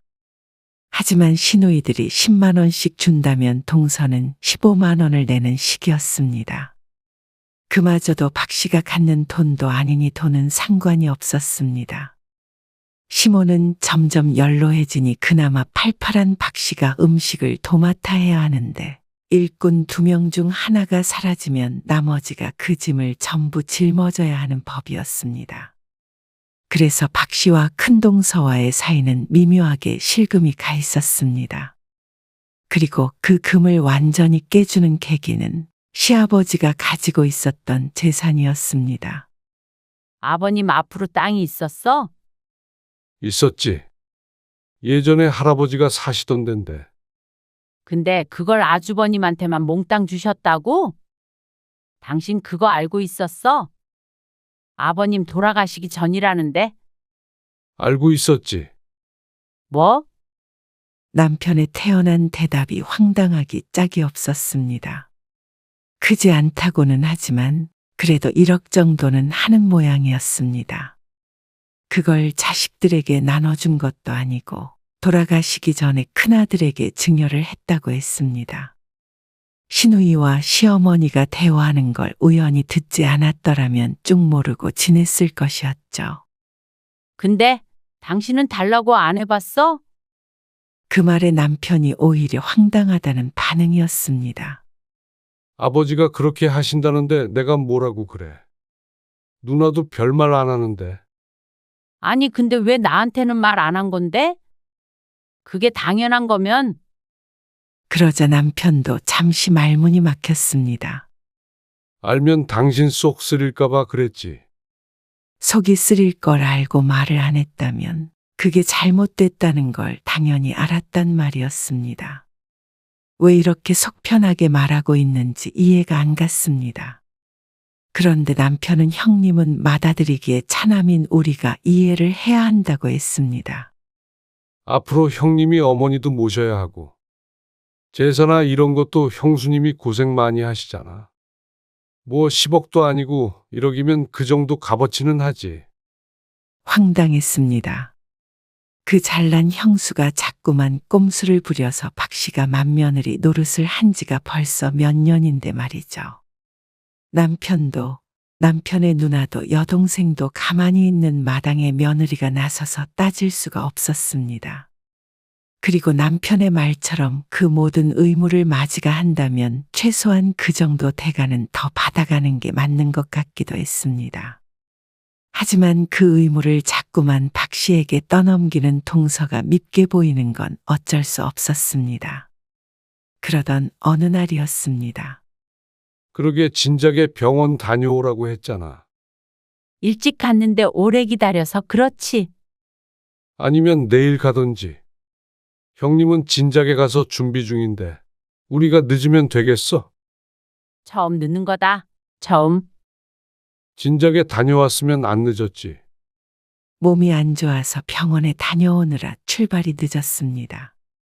본래는 오전부터 가서 음식 준비를 하는데 병원 때문에 늦기도 했고 하필이면 차도 막히는 바람에 더 늦었죠. 박 씨도 초조했지만 남편의 타박에 섭섭했습니다. 다른 일도 아니고 몸이 안 좋아 그런 건데 다른 사람도 아니고 남편이 제일 뭐라고 하는 것 같았습니다. 형님도 매번 아프다고 늦었잖아. 아, 그래서 당신도 따라한다는 거야? 그 말이 아니잖아. 남편은 늦은 게 싫었는지 예민하게 굴며 받아쳤습니다. 아내보다 제사가 중요한가 싶어서 서럽기까지 했습니다. 그때부터 도착할 때까지 박 씨 부부는 서로 대화를 나누지 않았습니다. 침묵이 불편했지만 한마디 더 했다가는 싸우게 될 것 같았습니다. 도착하니 음식이 거의 준비가 된 상태였습니다. 그리고 일찍 도착해 있던 큰동서의 표정이 무척 좋지 않았습니다. 그리고 신우이도 며느리가 제일 늦게 오면 어떡하냐며 한 소리 했죠. 마음이 불편했고 모든 사람들의 눈치가 보였습니다. 형님 표정이 너무 안 좋아서 눈치 보여. 형수님이 당연히 화났겠지. 음식 준비하는 사람이 안 오면 전화해서 죄송하다고 해. 집으로 돌아오는 길에 남편과 대화를 했는데 남편은 박 씨의 잘못이냥 말했습니다. 아니, 형님도 매번 늦으시잖아. 그렇다고 나한테 사과한 적 없어. 아, 당신이 아랫사람이잖아. 남편의 말에 기가 막혔습니다. 내내 눈치 보고 온 것도 서러운데 남편마저 박 씨의 편을 들어주지 않았습니다. 왜 그렇게까지 해야 돼? 그리고 솔직히 나도 할 말 많어. 형님 맨날 그렇게 핑계대고 빠지고 여자 형제들은 손 하나 까딱 안 하고. 박 씨가 몇 마디 더 하자 남편이 운전하다 말고 언성을 높였습니다. 아, 남의 집안 험담하지 말어. 그 말에 얼이 빠졌습니다. 남의 집안이라고 한 것도 어이가 없었고 험담하지 말라고 목소리를 높인 것도 기가 막혔습니다. 그러는 남의 집안 제사는 왜 박 씨 보고 준비하라고 하는 건지 몰랐습니다. 그것도 남편은 민망하긴 했는지 집에 도착해서는 박 씨의 눈치를 보며 은근슬에 화해의 표현을 했습니다. 하지만 박 씨의 기분은 쉽게 풀리지 않았죠. 그러다 1, 2년쯤 뒤에 깜짝 놀랄 만한 일이 생겼습니다. 아주버님네가 이혼을 하게 된 것이었습니다. 그게 5년 전쯤 일인데 당시 아주버님네 나이가 환갑이었습니다. 갑작스런 황혼이혼에 모두들 놀라 자빠질 지경이었습니다. 연로한 시어머니도 쓰러질 뻔했죠. 이혼했다는 소식만 전해 듣고는 다시는 큰동서를 볼 수 없었습니다. 남편의 성화에 모시겨 박 씨가 전화를 해보았지만 없는 전화번호라는 안내 멘트만 나올 뿐이었습니다. 이렇게도 가까이에 이런 일이 있나 싶었습니다. 사이가 좋지는 않았지만 그래도 수십 년 함께 해온 사이인데 이혼 도장 하나 찍고는 전부 남이 되어버렸죠. 그런데 그 영향으로 가장 힘든 건 아주버님이었겠지만 두 번째로 힘든 것은 박 씨였습니다. 시어머니도 80이 넘어서 더 이상 노동을 하기가 힘드니 시집의 재산은 거의 박 씨가 도맡아 해야 했습니다. 그리고 지난해 시어머니가 박 씨에게 말했습니다. 이제 재산은 네가 지내야겠다. 네? 옆에 있던 남편도 아니고 박 씨를 콕 집어 말했습니다. 사실 아주버님네가 이혼한 뒤부터 고민을 했던 일이었습니다. 하지만 설마 그런 일이 생길까 싶었습니다. 어찌 됐건 간에 물려받더라도 아주버님이 받아야 한다고 생각했죠. 아주버님도 계신데요? 아이고, 어떻게 남자 혼자 제사를 지내? 아니요. 저도 거들죠. 집에 여자가 있어야 이것저것 관리를 하지. 그냥 내년부터는 너희 집에서 해. 당황스러웠습니다. 하지만 아무리 생각해 보아도 달리 받아서 지낼 사람이 없었습니다. 이민간 시누이가 받아서 할 것도 아니고 차남인 박 씨의 남편이 있으니 막내 시누이까지 갈 것도 아니었습니다. 하지만 억울했습니다. 아주버님이 두 눈 뜨고 살아있는데 며느리가 없다는 이유만으로 차남인 박 씨네가 제사를 물려받는 건 말이 안 된다고 생각했습니다. 그러니까 내년부터는 그렇게 해. 알겠지? 끝까지 남편이 아니 박 씨를 향해 말하는 시어머니. 집에 돌아와서 그때 반박하지 못한 것이 한스러워 이불을 쥐어 뜯어야 했습니다. 하지만 그렇다고 제사를 물려받겠다는 뜻은 결코 아니었습니다. 어머님 너무하신 거 아니야? 뭐가? 어떻게 우리한테 제사를 가져가라고 할 수가 있느냐고? 그러면 어떻게 상황이 그렇게 생겼는데? 그렇다고 형님 보고 하라고 해? 왜 못해? 아 말이 돼? 남편도 시어머니와 똑같았습니다. 음식 차릴 여자가 없는데 어떻게 제사를 물려받느냐는 것이었습니다. 참 큰 동서가 여우인 줄은 알고 있었지만 아주 똑똑한 사람이었습니다. 자신에게 닥칠 위기를 미리 알았던 것 같기도 했습니다. 곰은 끝까지 곰인 모양이었습니다. 박 씨는 억울함에 가슴을 쳤습니다. 절대 못해. 아버님 땅 판 돈도 전부 아주버님이 가지고 갔잖아. 당신 그때 뭐라고 했어? 무슨 제사도 지내고 어머님도 모시는 대가라며. 아, 어머니는 형님이 모시긴 할 거 아니야. 말도 안 되는 소리였습니다. 또 병수 바른 여자가 들어야 한다며 박시내로 떠넘겨질 것이 눈에 훤했습니다. 하지만 남편은 모르는 것인지 모르는 척 하는 것인지 박 씨를 설득하려고 했습니다. 설득하지 마. 절대 안 되니까. 왜 안 된다는 거야? 그러면 제사를 안 지내? 며느리 없으면 제사도 못 지내. 남자들끼리 알아서 지내든지 말든지 해. 당신 진짜로 왜 그러냐? 여태 잘했으면서. 여태 잘했으니까 앞으로는 안 해. 아, 진짜 고집 피울 거야? 그러면 어머니 앞에서 그리고 형제들 앞에서 내가 뭐가 되냐? 그리고서 남편은 불같이 화를 냈습니다. 부탁을 해도 안 해줄 판에 으름장을 놓았죠. 박 씨 부부의 사이는 그때부터 크게 틀어졌습니다. 박 씨는 지금 잘못한다면 나중에 받은 거 하나 없이 심호 병수발까지 해야 할 것 같다는 생각이 들었습니다. 박 씨가 아무리 곰이라고 하더라도 그 정도로 불합리한 일을 하며 늙어 죽을 순 없었습니다. 연숙이랑도 통화했거든. 음식하는 거 아침부터 와서 늘 도와준대 이제. 막내 시누이와 통화를 했다는 남편. 그러니까 둘이서 음식을 차리라는 말이었습니다. 아이고, 형님 있을 때도 힘들었어.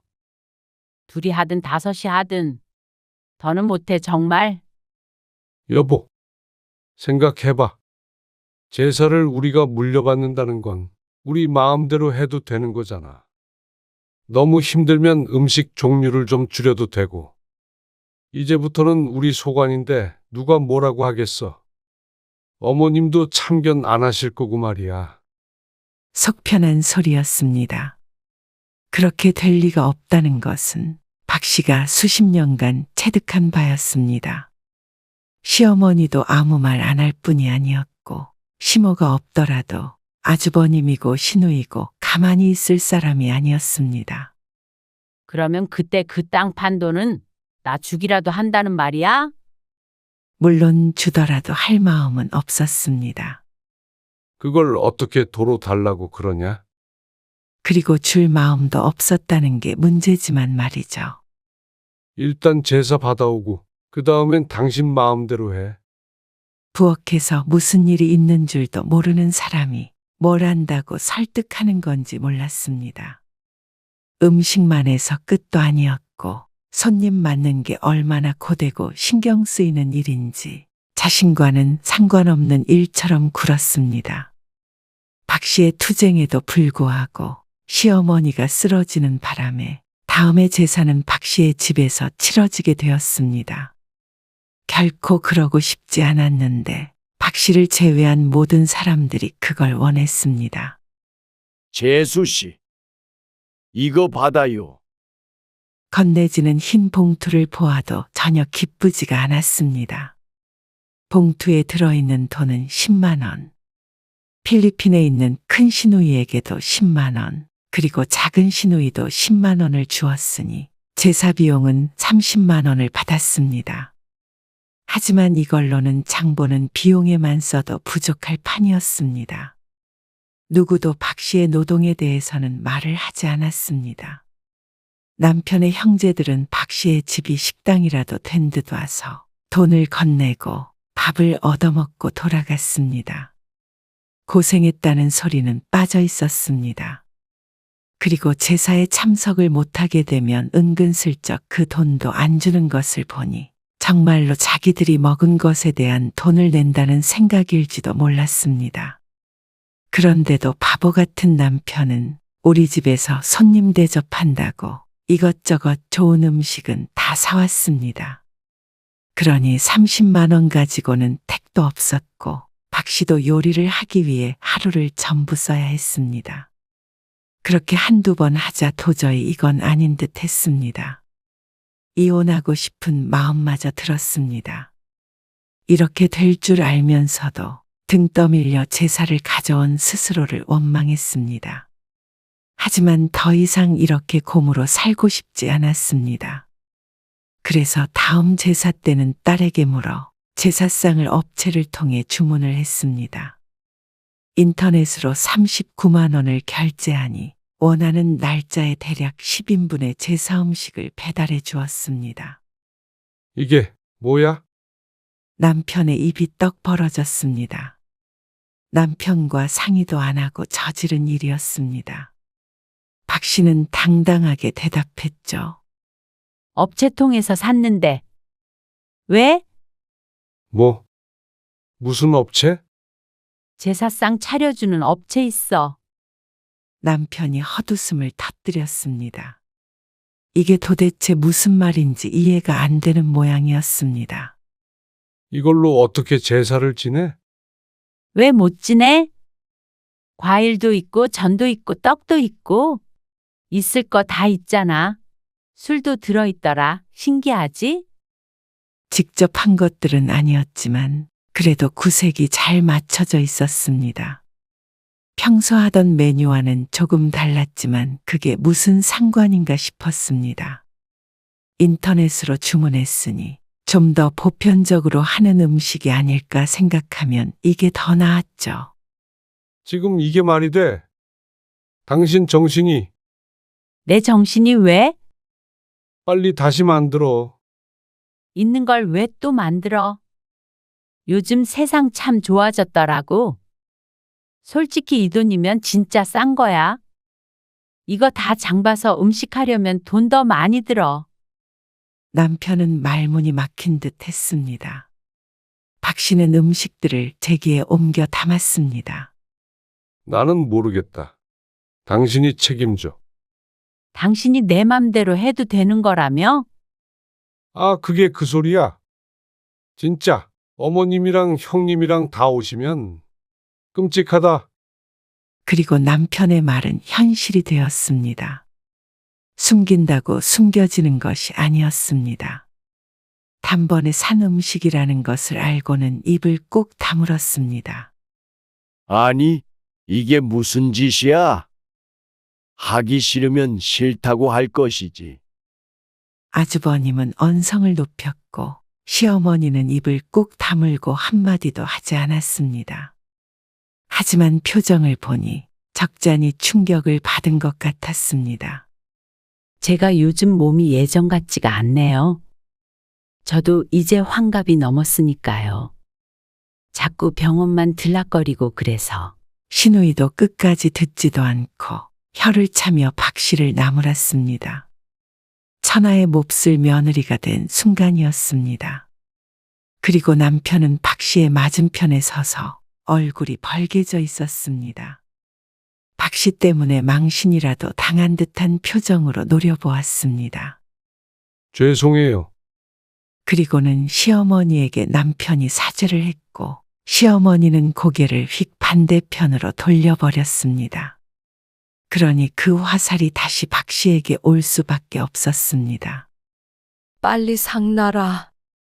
어쨌거나 이제 와서 다시 음식을 할 수도 없는 일이었고 제사는 지내야 했습니다. 그래서 사온 음식으로 제사를 지내는데 한숨 소리밖에 나지 않았습니다. 박 씨는 기가 찼습니다. 어디서 주워온 음식도 아니고 제사 음식만 전문적으로 하는 업체였습니다. 그것도 당일에 조리한 것이었죠. 맛으로 따지자면 박 씨가 한 음식보다 나아 보였습니다. 정성을 논하자면 돈 받고 하는 일일이기에 정성이 박 씨보다 못하다고 장담할 수도 없었고 말이죠. 물론 시집 식구들은 그렇게 생각할 리 없었습니다.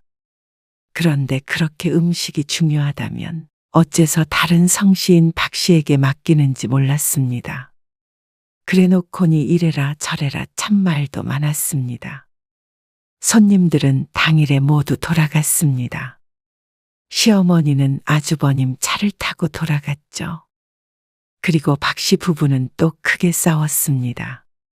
박 씨 때문에 못 살겠다고 가슴을 퍽퍽 치는 남편을 보니 박 씨야말로 살고 싶지 않았습니다. 물론 남편과 말이죠. 이 순간 이혼 생각이 간절했습니다. 뭐 때문에 이렇게 절절매면서 살았는지 몰랐습니다. 사온 음식을 보고 며느리가 힘들었나 보다 내지는 몸이 안 좋았나 보다 생각하는 사람은 없었고 그래 혼자 힘드니까 사온 음식으로 하자 하는 사람도 하나 없었습니다. 그저 박 씨를 미친 여자 취급을 했죠. 그런 사람들을 위해 왜 종노릇을 자처했나 싶었습니다. 이번은 이미 벌어진 일이니까 내가 그냥 넘어갈게. 근데 다음번에는 제대로 해. 안 그러면 나도 어떻게 나올지 몰라. 남편의 협박조 말에 박 씨는 진심으로 궁금했습니다. 남편이 어떻게 나올지를 말이죠. 이번 일을 통해서 박 씨는 확실히 알았습니다.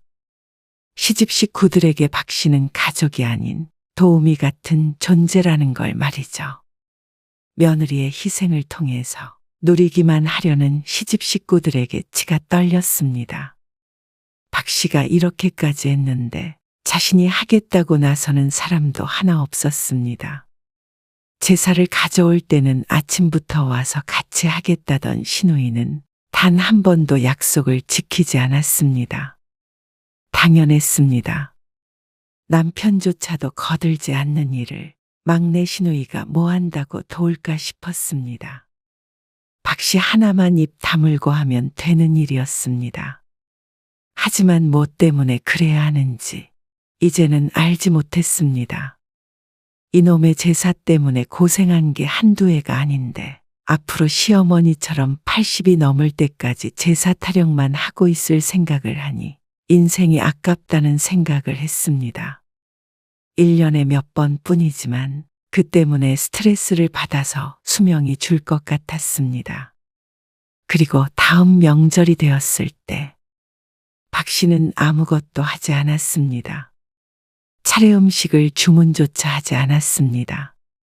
그리고 손님들이 왔을 때 선언했습니다. 이제 제사나 차례 이런 거 다 없앨 거예요. 뭐야? 다들 경악을 했습니다. 그리고 하루 종일 박 씨와 싸운 남편은 입을 다물고 조용히 소파에 앉아 있었습니다. 장도 안 보고 음식 준비도 하지 않는 박 씨를 하루 종일 설득하려다가 실패하고는 처참한 표정이었습니다. 당장이라도 누구 하나 때려 죽일 것 같은데 식구들 앞이라 참는 것 같기도 했고 말이죠. 다들 그게 무슨 소리냐며 소리쳤습니다.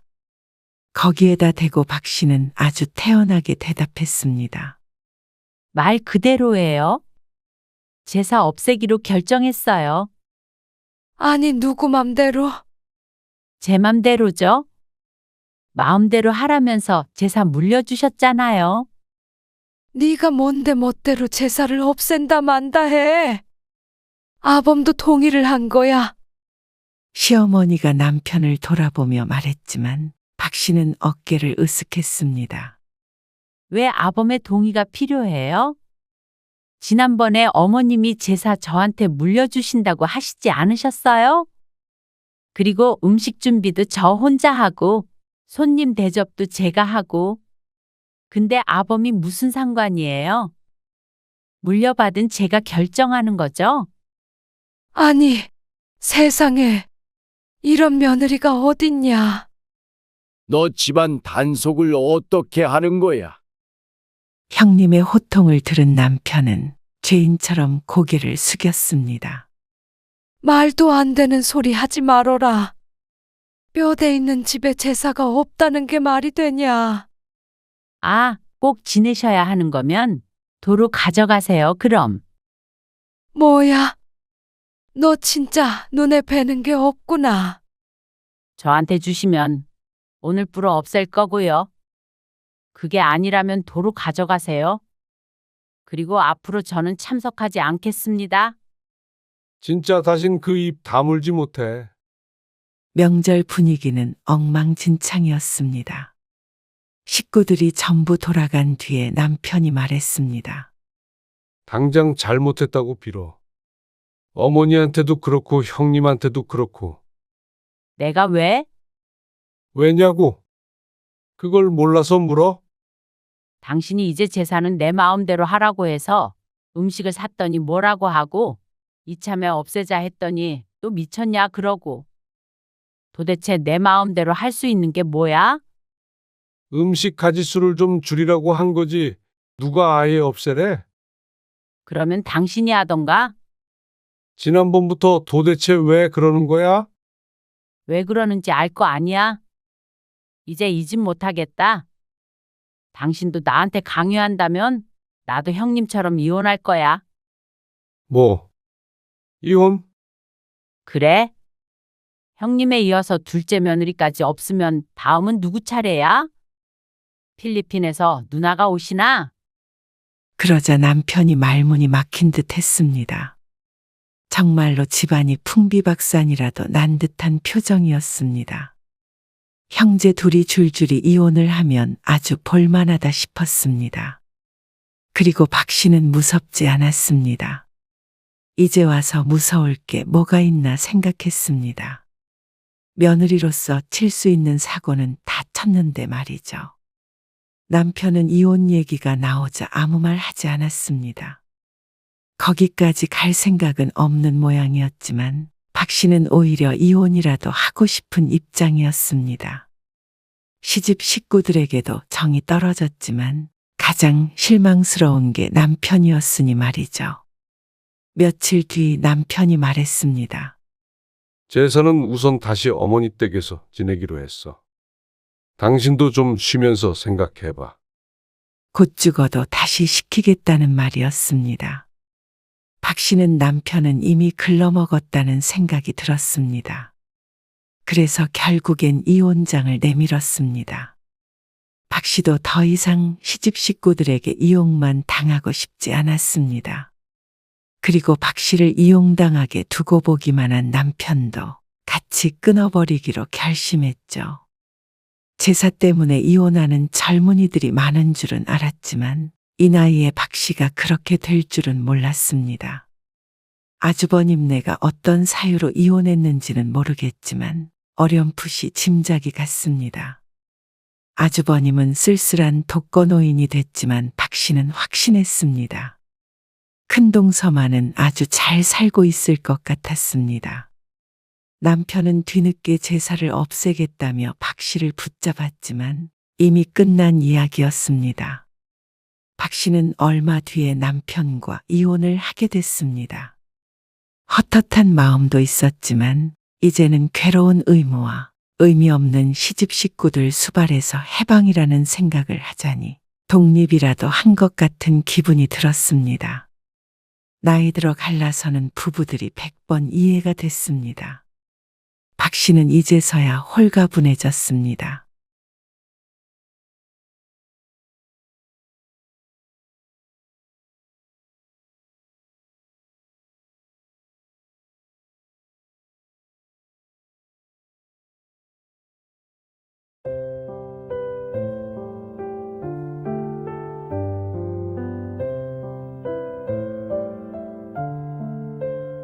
이제는 너희 회사 일을 줄이던지 아니면 사람을 쓰던지 해. 앞으로는 애 못 봐줘. 왜요? 힘들어서. 아, 엄마. 오늘 제가 급한 일이 생겨서요. 요즘 회사가 다시 바빠져서 현우 좀 엄마가 봐주셔야 해요. 그래도 애는 너희가 알아서 봐야지. 애는 급하면 가끔 봐준다고 했지. 누가 너희 필요할 때마다 출동하겠다고 했니? 그렇게 바빠서 애도 못 볼 지경이면 돈을 써라 차라리. 돈 벌어서 얻다가 쓸래. 그리고 너희 이렇게 필요할 때만 연락할 거면 차라리 하지 마. 아니, 그렇다고 갑자기 이렇게 나 몰라라 하시면 어떡해요. 지금 회사도 한창 바쁜데 하루 종일 봐달라는 것도 아니고. 그러면 애를 어린이집에 7시, 8시까지 있게 하라는 거예요? 어린애가 딱하지도 않아요? 딱하지? 그러니까 부모가 봐야 할 거 아니야? 거봐라. 너는 여태 봐준 걸 고마워하는 게 아니라 앞으로 안 봐주는 걸 원망만 하잖아. 그런데도 내가 뭐 때문에 너희 애를 봐줘야 하는 거야. 지금까지 봐준 것도 후회하게 만들지 마. 너희가 낳은 애니까 너희가 책임지고 키워. 알겠어? 그리고 오늘 네 아빠 생신이야. 알고나 있니? 오늘 이야기 속 주인공은 63세 임성주 씨입니다. 그리고 그녀의 아들과 며느리에 관한 이야기이죠. 임 씨는 딸 같은 며느리, 친정엄마 같은 시엄마가 될 수 없다는 건 알고 있었습니다. 언뜻 생각해 보아도 평생 남으로 산 사람들이 아들이나 남편이라는 매개 하나만으로 죽고 못 사는 사이가 되긴 힘들겠죠. 그래서 시부모가 불편하다는 며느리의 마음을 이해했습니다. 그래서 며느리가 원하는 거리를 유지하려고 했습니다. 그 과정에서 며느리에게 서운한 일도 있었지만 새로운 가족이 되어가기 위해 필요한 불편함이라고 생각했습니다. 하지만 이중적인 아들 며느리의 태도에 어이가 없었습니다. 평소엔 연락도 방문도 없으면서 꼭 애를 맡길 때만 찾아오는 아들 며느리. 출산 전 결혼 생활 내내 봤던 것보다도 아이가 생긴 뒤 만난 횟수가 훨씬 많을 걸 보면 긴 설명이 필요 없었습니다. 그렇게 간섭이 싫고 함께 시간을 보내는 것도 부담스럽다면서 아이는 잘만 맡겼습니다. 임씨도 마냥 기쁜 마음으로 손주를 봐주는 건 아니었습니다. 젊은 사람도 힘들다는 육아를 나이 60에 하는 건 너무나도 고된 일이었습니다.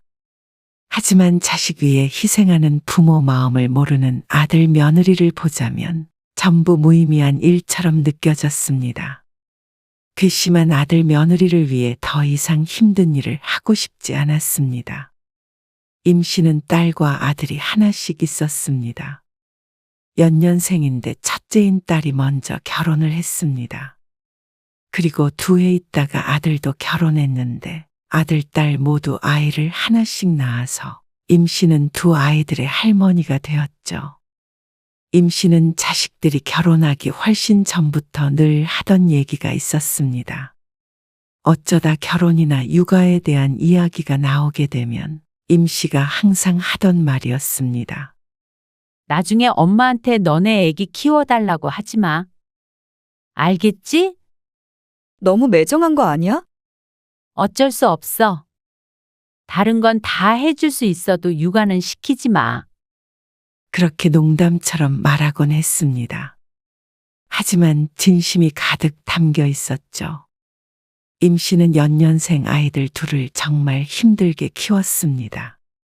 살면서 가장 힘들었던 일을 꼽자면 경제적인 문제도 시집살이나 남편과의 문제도 아니었습니다. 아이들을 키우는 게 가장 힘들었습니다. 어릴 때 까다롭고 잠 안 자는 애들 때문에 거의 울면서 키웠습니다. 물론 맞벌이하며 육아를 했기에 그런 것도 있었지만 어쨌거나 육아라면 아주 학을 뗐습니다. 어리면 어린 대로, 크면 큰 대로 힘들었습니다. 아이들이 사고를 쳐서 그런 것이 아니라 임씨의 성향 문제가 아닌가 싶었습니다. 그리고 물론 그렇다고 해서 싫은 기억은 결코 아니었습니다. 오히려 너무 사랑했기에 더 힘들게 키운 것이었습니다. 임씨는 자식들을 무척 사랑했고 지금도 자식들과의 사이는 좋았습니다. 다만 다시는 겪고 싶지 않은 고생이 육아일 뿐이었죠. 그래서 자식들이 성인이 되고 결혼할 때가 되니 그런 말을 할 수밖에 없었습니다. 주변 지인들을 보면 손주들 키우느라 이리저리 치여 사는 사람들이 여럿 있기 때문이었습니다. 임씨도 인생의 절반을 애 2을 키우느라 다 보내다 겨우 해방이 됐는데 다시 육아에 발목 잡히고 싶지 않은 마음도 있었습니다. 그런데 어떻게 삶이 그렇게 생각대로만 흘러갈까요? 그리고 임씨는 그렇게 딱 잘라 선 그을 만큼 모질고 매정한 사람도 아니었습니다. 말은 그렇게 했지만 내가 목에 칼이 들어와도 애는 절대 못 봐준다 하는 마음은 아니었습니다. 상황도 그렇게 두질 않았습니다. 애를 키우다 보면 가끔씩은 도와줘야 하는 때가 분명 있었습니다. 엄마, 미안. 내가 최대한 빨리 끝내고 갈게요. 아니야. 천천히 와. 잘 놀고 있으니까. 고마워요. 8시쯤까지 괜찮겠어? 알았어.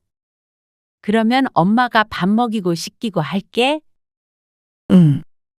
너무 서두르지 마. 김서방한테도 천천히 오라고 해. 김서방 지금 초조하다고 일 대충 마무리 짓는데. 아니야, 왜 대충 해? 여긴 걱정 마. 진짜 감사해요. 내가 나중에 한턱 쏠게. 아이고, 알았어. 얼른 일해. 당연했습니다. 어린아이를 맞벌이하며 키우는 게 쉬운 일이 아니었습니다. 그렇다고 애가 어느 정도 클 때까지 일을 쉬는 것도 요즘 세상에는 현실적으로 어려운 것을 알고 있었죠. 임씨 또한 일하면서 급할 땐 옆집에 아이들을 맡길 때도 있었고 가족들에게 부탁해가며 겨우 키웠습니다. 임씨의 딸도 마찬가지였습니다. 부부 모두 회사가 늦게 끝나거나 애가 아플 때 등 곤란한 상황이 왔을 땐 임씨가 흔쾌히 아이를 봐주었습니다. 임씨는 50대 중반부터 일을 그만두고 집에 있었습니다. 그래서 다행스럽게도 딸이 필요할 때 도움을 줄 수 있었죠. 그리고 아이가 조금 크니 맡기는 날은 많지 않았습니다. 또 사돈네도 있어서 임 씨는 처음 2년 정도만 한 달에 한두 번 정도 봐주는 것이 고작이었습니다. 어린애를 보는 일이 쉬운 건 아니었지만 가끔뿐이었고 내 자식의 자식이라 참 예쁘기도 했습니다. 그래서 안 맡아주겠다고 했던 손주를 맡아주면서도 불평하는 말은 해본 적이 없었습니다.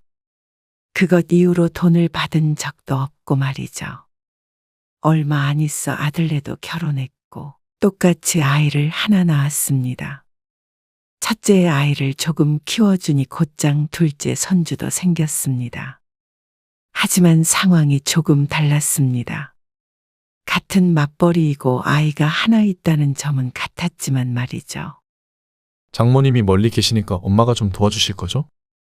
아들이 임 씨에게 말했습니다. 누나의 딸을 봐줬던 것을 아니까 당연히 자신도 도와줄 거라고 생각했습니다. 물론 도와줄 의향은 있었습니다. 아들의 말처럼 사돈네가 워낙 멀리 살아서 손주를 봐주기 위해 올 수 있는 상황이 아니었습니다.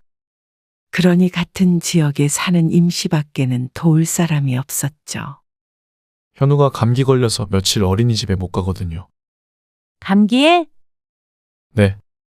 열 완전히 떨어지는 거 확인해야 보낼 수 있다고 그래서 금요일까지만 좀 봐주세요.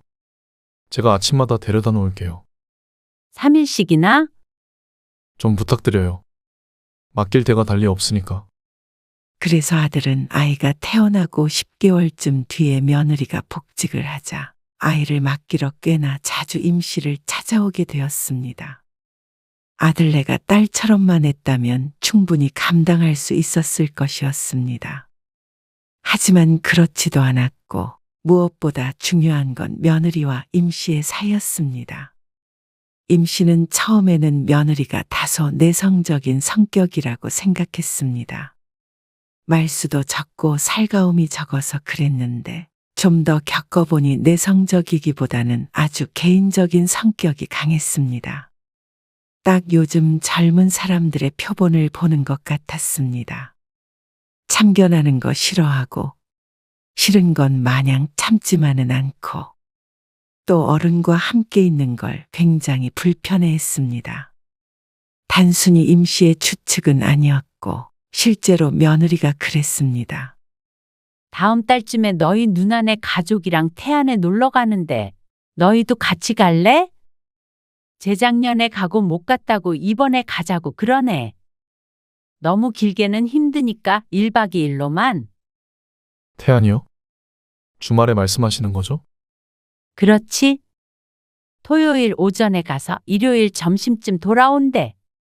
아들이 결혼하고 얼마 안 돼서 작게 가족여행이 추진되었습니다.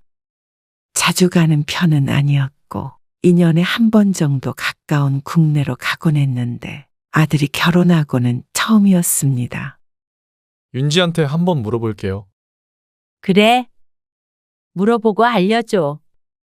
리나네는 주말이면 날짜는 상관없대. 그리고 그날 저녁 곧바로 아들에게서 다시 연락이 왔습니다. 죄송한데 여행은 누나네랑만 가셔야겠어요. 왜? 시간 안 된대? 그게 아니고 좀 불편한가 봐요. 어머, 그래? 뭐라고 그러는데? 임 씨의 질문에 아들이 머뭇거리며 말했습니다. 저만 가라고 하는데 저도 윤지만 두고 가는 게 좀 그래서요. 그래? 여행도 같이 가고 하면 좀 더 친해지고 좋긴 할 텐데. 윤지가 그런 거를 별로 좋아하지를 않아서요. 앞으로도 가족여행은 참석이 좀 힘들 것 같아요. 며느리가 어떻게 말을 했는지는 모르겠지만 이번뿐만이 아니라 앞으로 있을 여행도 불참하겠다는 뜻이었습니다. 그리고 며느리가 어떤 생각을 하고 있는지는 명절에 우연히 알게 되었습니다. 며느리가 아직 시부모인 임 씨 부부를 어려워하는 것 같기에 임 씨는 며느리가 왔을 때 친근게 대하려고 노력했습니다. 내 아들의 배우자이기 때문에 임 씨는 며느리에게 정이 갔습니다. 하지만 며느리는 그것이 못내 불편한 모양이었습니다. 어머님 좀 부담스러워. 솔직히, 딸 같은 며느리 바라시는 거면 나는 그렇게 못해. 자기도 알지? 나는 적당히 거리 두고 지내는 게 좋다고 생각해. 같이 여행 가는 것도 좀 과한 것 같고, 나도 우리 가족이랑 같이 여행 가자는 소리 안 하잖아. 그렇긴 하지. 이해. 어쩌다 밤에 아들과 며느리가 소곤소곤 나누는 대화를 듣게 되었습니다. 앞으로 집안 행사 같은 거 있으면 당신만 와. 나는 명절은 올 건데, 그 외에 불필요한 것들은 오고 싶지 않아. 대신 자기도 우리 집은 명절에만 가니까 공평하지? 요즘 사람들 이렇다는 건 들은 바가 있었지만 그게 내 며느리일 거라고는 생각 못했습니다. 임씨 부부는 사위와도 잘 지내고 있었고 당연히 며느리와도 그렇게 지낼 거라고 짐작했으니 말이죠. 그렇다고 임씨 부부가 아무 때나 부르거나 연락을 하는 것도 아니었습니다. 임씨 부부와 아들, 셋이서 상을 치워도 일절 도와주는 것 없이 얌전히 앉아만 있었던 일이나 방에만 있다가 식사할 때만 나왔다 들어가는 등의 행동들만 보아도 며느리에 대해 알 것 같았습니다. 거기에 더해 대화하는 내용을 들고는 임씨는 바로 잠들지 않고 한두 시간쯤 뒤척이며 생각에 빠졌습니다. 그러다 낸 결론은 뭐 어쩌겠나였습니다. 사람 성격이 다 똑같은 것도 아니고 며느리가 시부모 불편해하는 감정이야 영 모르는 것도 아닌데 말이죠. 그냥 아들 며느리는 서로 사이가 좋아 보이니 둘만 잘 살면 됐다 싶었습니다. 며느리가 임씨가 상상하던 이상적인 사람은 아니었지만 어떻게 내 입맛에 꼭 맞출 수가 있나 싶었습니다. 그러는 임씨도 며느리가 원하는 시모가 아닐 수도 있는데 말이죠. 며느리에게 서운한 감정이 없다면 거짓말이겠지만 임씨가 서운하다고 해서 뭐가 달라지나 싶으니 어느 정도 마음을 놓게 되었습니다. 어려운 일도 아닌데 적당한 거리를 유지한다면 잘 지낼 수 있다는 말과 같았습니다. 그리고 그래서인지 서로 편한 사이는 못 되었어도 임씨와 며느리는 큰 트러블 없이 지냈습니다. 명절에 가끔 얼굴 보고 용건이 있으면 아들을 통해서 얘기하고 말이죠. 전혀 비극적이지 않았고 오히려 편하기도 했습니다. 아무리 부모라지만 며느리나 사위의 눈치를 보게 되기 마련이니 말이죠. 그런데 애가 생기니까 얘기가 달라졌습니다. 왔니? 밥은 먹였어? 아, 네. 요즘 야근이 잦네. 힘들겠다. 네. 그러네요. 우리 밥 먹으려고 했는데 먹고 갈래? 아니요. 집에 가서 먹을게요. 그럼 애 데리고 갈게요. 며느리는 맡긴 애를 데리러 와서는 5분도 머무르지 않고 집을 떠났습니다. 누가 쫓아가기라도 하나. 남편이 혀를 차며 말했습니다. 결혼한 지가 몇 년인데 아직도 저래. 남편이 기분 상한 기색을 보이는 것도 이유가 있었습니다. 며느리가 임씨 부부에게 애를 맡기는 것을 퍽 달가워하지 않는다는 걸 알고 있었습니다. 달리 방법이 없어서 임씨의 손을 빌리긴 하지만 이렇게 시집에 와서 애를 데리고 가고 전화 통화하고 그런 과정들을 며느리는 싫어했습니다. 그래서 대부분은 아들과 연락을 했는데 피치 못한 상황이 됐을 때도 이렇게 쌩하고 가버리니 임씨 부부 입장에서는 가끔 빈정이 상할 때도 있었습니다. 베이비시터에게 맡겨도 고맙다는 대화 정도는 하고 데리고 갈 텐데 하는 생각이 들긴 했습니다. 예의상 식사를 하겠냐는 질문에도 찬바람이 불었습니다. 임씨도 아이를 봐주는 것은 웬만하면 정말 하고 싶지 않은 일이었습니다. 손주는 예뻤지만 그렇다고 육아가 좋은 것은 아니었습니다. 그리고 토요일에도 며느리가 아이를 데리고 왔습니다. 아들은 출장을 갔고 며느리는 중요한 모임이 있다고 했습니다. 터져나오려는 한숨을 애써 감췄습니다. 그랬다가는 며느리의 무표정한 얼굴이 일그러질지도 모른다고 생각했습니다. 오늘 저녁 먹기 전에 데리러 올게요. 그래? 아, 이거 현우 약은 어떻게 먹여? 거기 적혀 있어요. 봉투에. 아, 모르겠으면 전화할게. 그럼 현우 아빠한테 전화 주세요. 그러고서 가버리는 며느리의 뒷모습을 황당한 얼굴로 쳐다보고 있자 남편은 또다시 혀를 찼습니다. 어색하고 불편한 건 알겠지만 며느리의 행동은 다소 과하게 느껴졌습니다.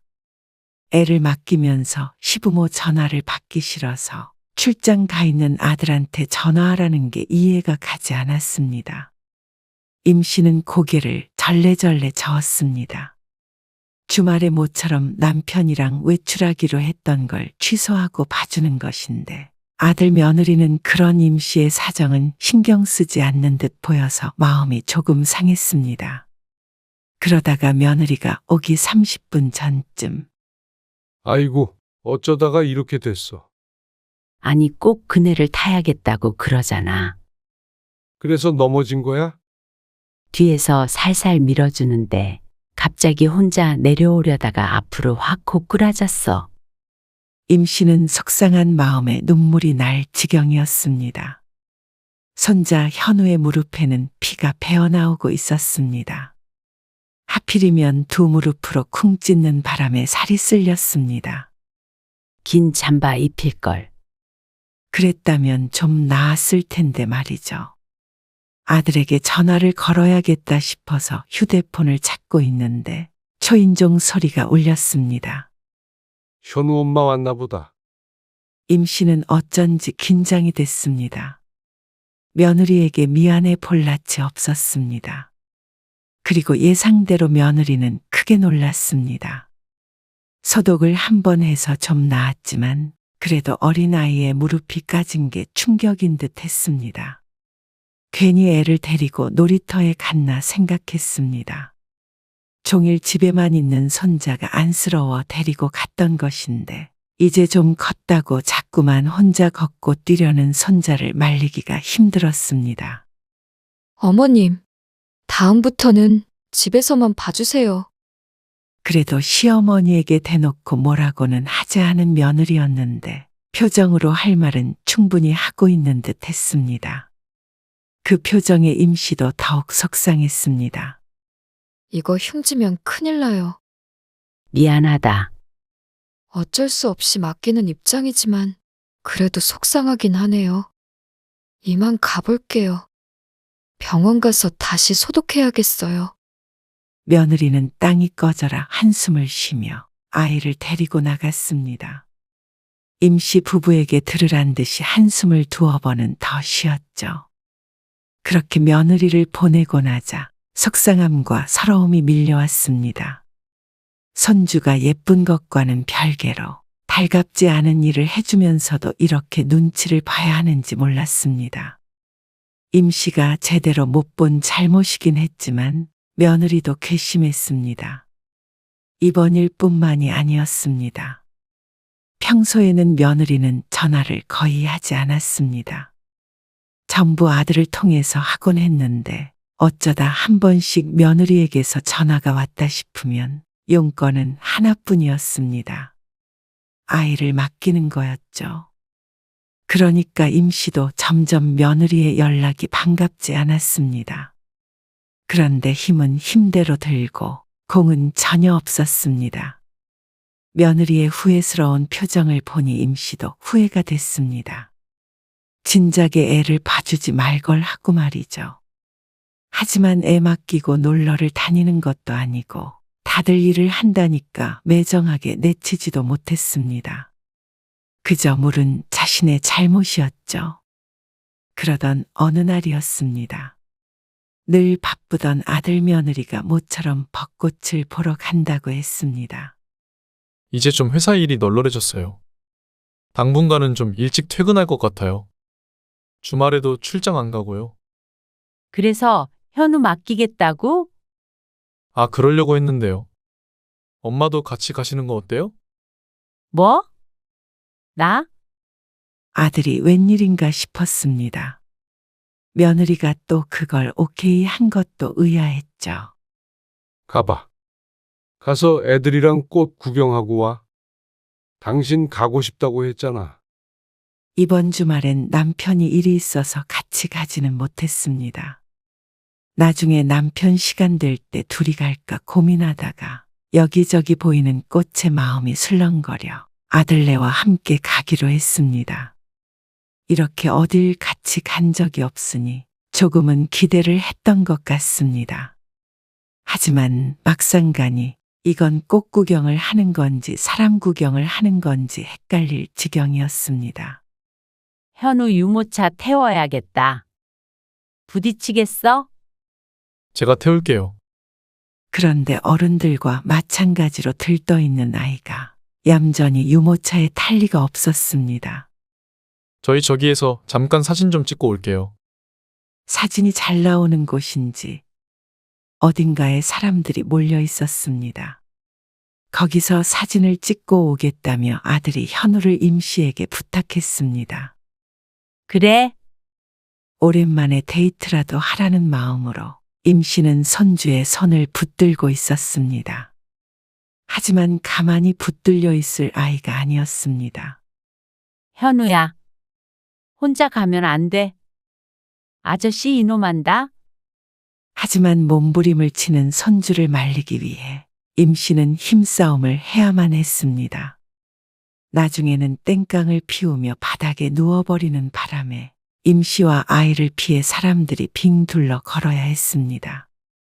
그렇게 10분, 20분이 넘었는데도 아들 며느리는 올 생각이 없어 보였습니다. 유모차까지 있어서 앞으로 가기도 힘들었습니다. 다시 한번 유모차에 태우려고 하자 빼고는 손주를 보니 기가 질렸습니다.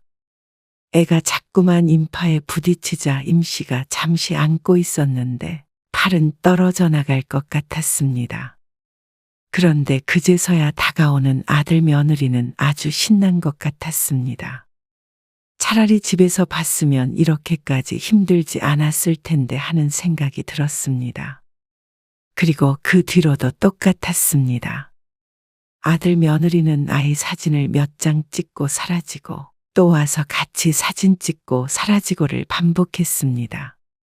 임 씨는 꽃이 어떻게 생겼는지 기억도 나지 않았습니다. 애만 보다가 시간이 다 간 것 같았습니다. 나중엔 임 씨도 기분이 상해서 말을 않고 있었는데 그조차도 아들 며느리는 눈치채지 못했습니다. 이제 보니 엄마 꽃 구경 시켜주려고 한 것이 아니라 말썽 피우는 아이를 데리고 함께 나오기 위해서 보모가 필요했던 것 같았습니다. 구경 잘 하셨어요? 뭐? 꽃 진짜 예쁘게 폈죠? 아들은 임 씨를 차에 타더니 들뜬 목소리로 말했습니다. 지들만 좋아놓고는 꽃 타령을 하자 어이가 없었습니다. 꽃보다는 애를 많이 봤지? 아, 현우 때문에요? 그걸 몰라서 묻는 건지 몰랐습니다. 그래도 현우 예쁜 사진 많이 찍었어요. 이따가 보내드릴게요. 속 편한 아들의 말에 속으로 헛웃음만 지었습니다. 그러다 20분쯤 뒤에 차가 멈췄습니다. 그러면 조심히 들어가세요. 그 말에 임 씨가 차에서 내리고 정신을 차려보니 어처구니가 없었습니다. 어떻게 그 고생을 시켜놓고는 저녁 한 끼도 안 사주고 보낼 수가 있나 싶었습니다. 아니 고생을 안 시켰더라도 말이죠. 저들끼리 맛있는 걸 먹을지 집에 갈지는 모르겠지만 임 씨 입장에서는 황당하고 섭섭했습니다. 종일 힘을 써서 그런지 배에서는 꼬르륵 소리가 났습니다. 집에 도착하니 남편이 와 있었습니다.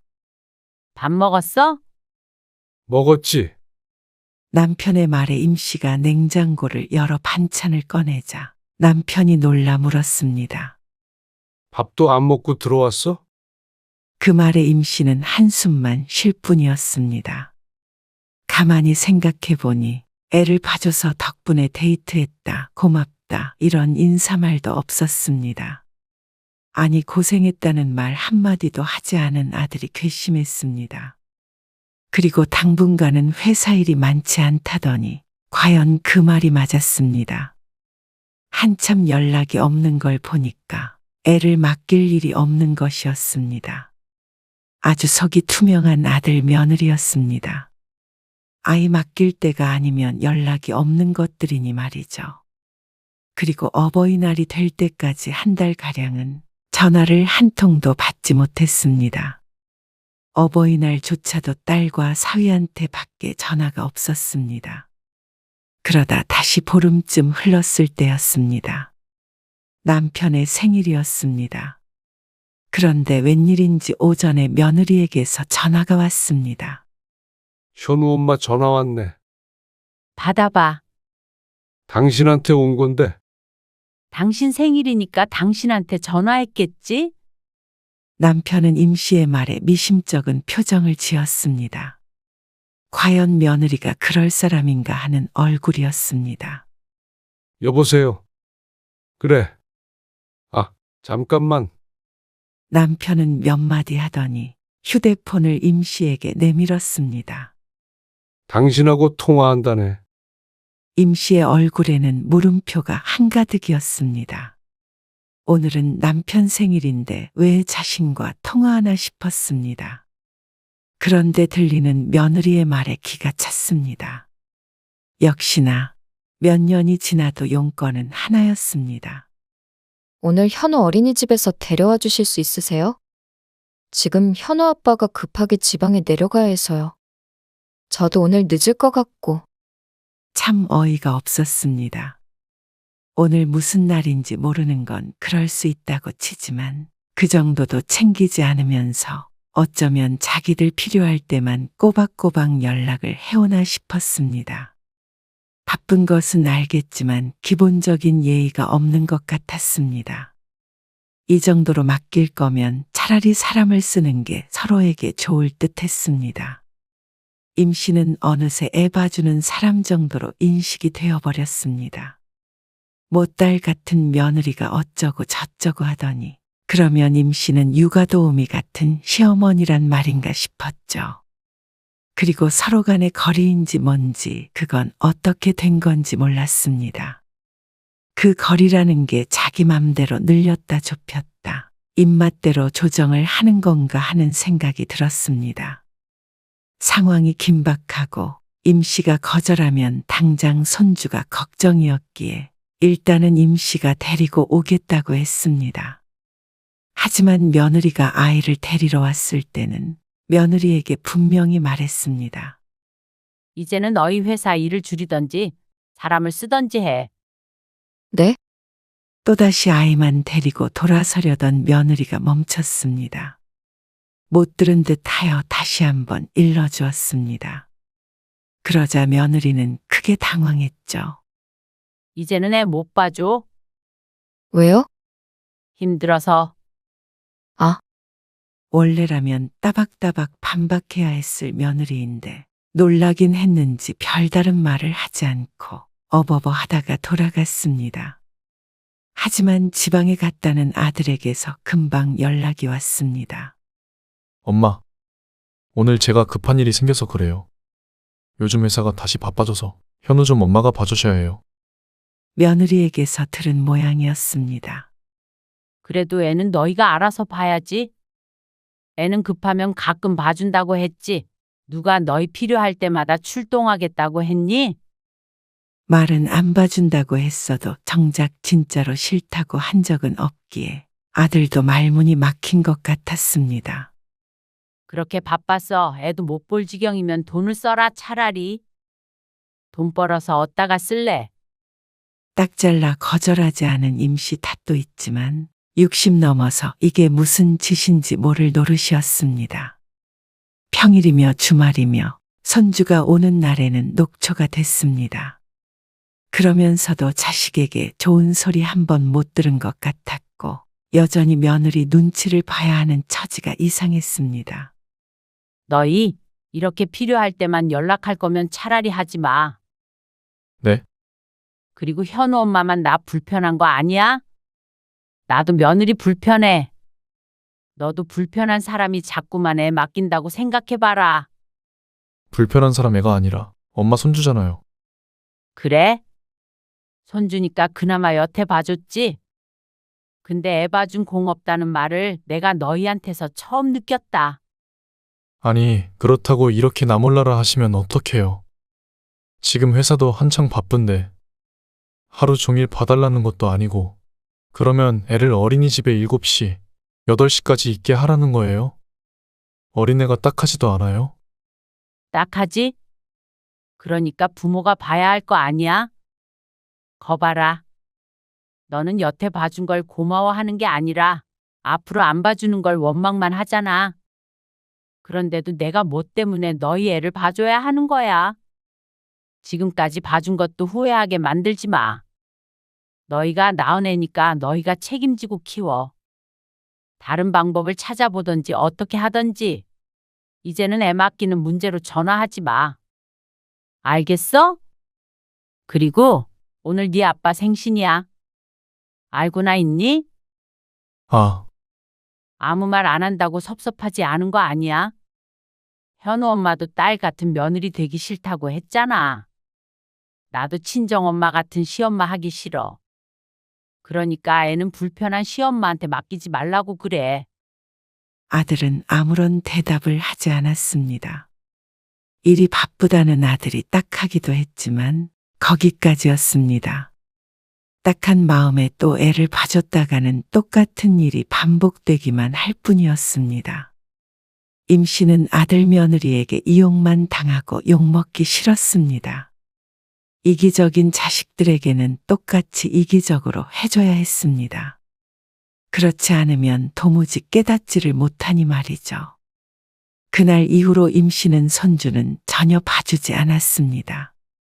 아무리 급한 일이 있다고 연락이 와도 고개를 저었습니다. 돈이 아까워서 사람을 안 쓰는 것뿐이지 사실 그 시간에 봐줄 사람은 얼마든지 구할 수 있었습니다. 일자리가 없지 사람이 없는 게 아니니 말이죠. 처음부터 이렇게 했어야 했습니다. 한두 번 맡겼을 느꼈다면 이렇게까지 되진 않았을 것입니다. 아들 며느리는 서운했는지 임 씨에게 한동안 연락하지 않았습니다. 하지만 그게 아쉽지는 않았습니다. 서운해서 연락하고 싶지 않은 것은 임 씨도 마찬가지였습니다. 나중에 딸을 통해 들어보니 아들이 출장이 없는 부서로 이동을 했다고 했습니다. 대신 받는 돈이 줄어든다고 했는데 그것도 어쩔 수 없는 일이라고 생각했습니다. 애를 1, 2년 키우고 말 것이 아닌데 맞춰가며 스스로 살아야 했습니다. 그렇게 시간이 흐르다 보면 자식은 불쑥 커 있으니 오래도록 괴로울 필요도 없었습니다. 그걸 아는데도 자식들 힘든 걸 못 보고 도와준 임 씨였습니다. 그러니 꼭 자식 며느리만 탓할 것도 없었죠. 하지만 이제는 부모 자식 간의 거리를 임 씨가 정하고 지켰습니다. 그리고 몇 달 전에 며느리가 둘째를 임신했다는 소식을 들었지만 임 씨는 축하만 할 뿐 애를 봐줄 생각은 전혀 없었습니다. 아들 며느리도 죄송하다고 할 뿐 부탁조차 하지 못했죠. 임 씨도 연년생을 키웠는데 부부가 애 둘도 못 보진 않을 것이었습니다. 그래서 이제는 자식들 육아에 신경 쓰지 않고 살기로 했습니다. 대신에 임 씨 부부의 노후나 즐기자 싶었습니다. 원래부터 하려던 대로 말이죠. 그러니 이제는 좀 홀가분해졌습니다.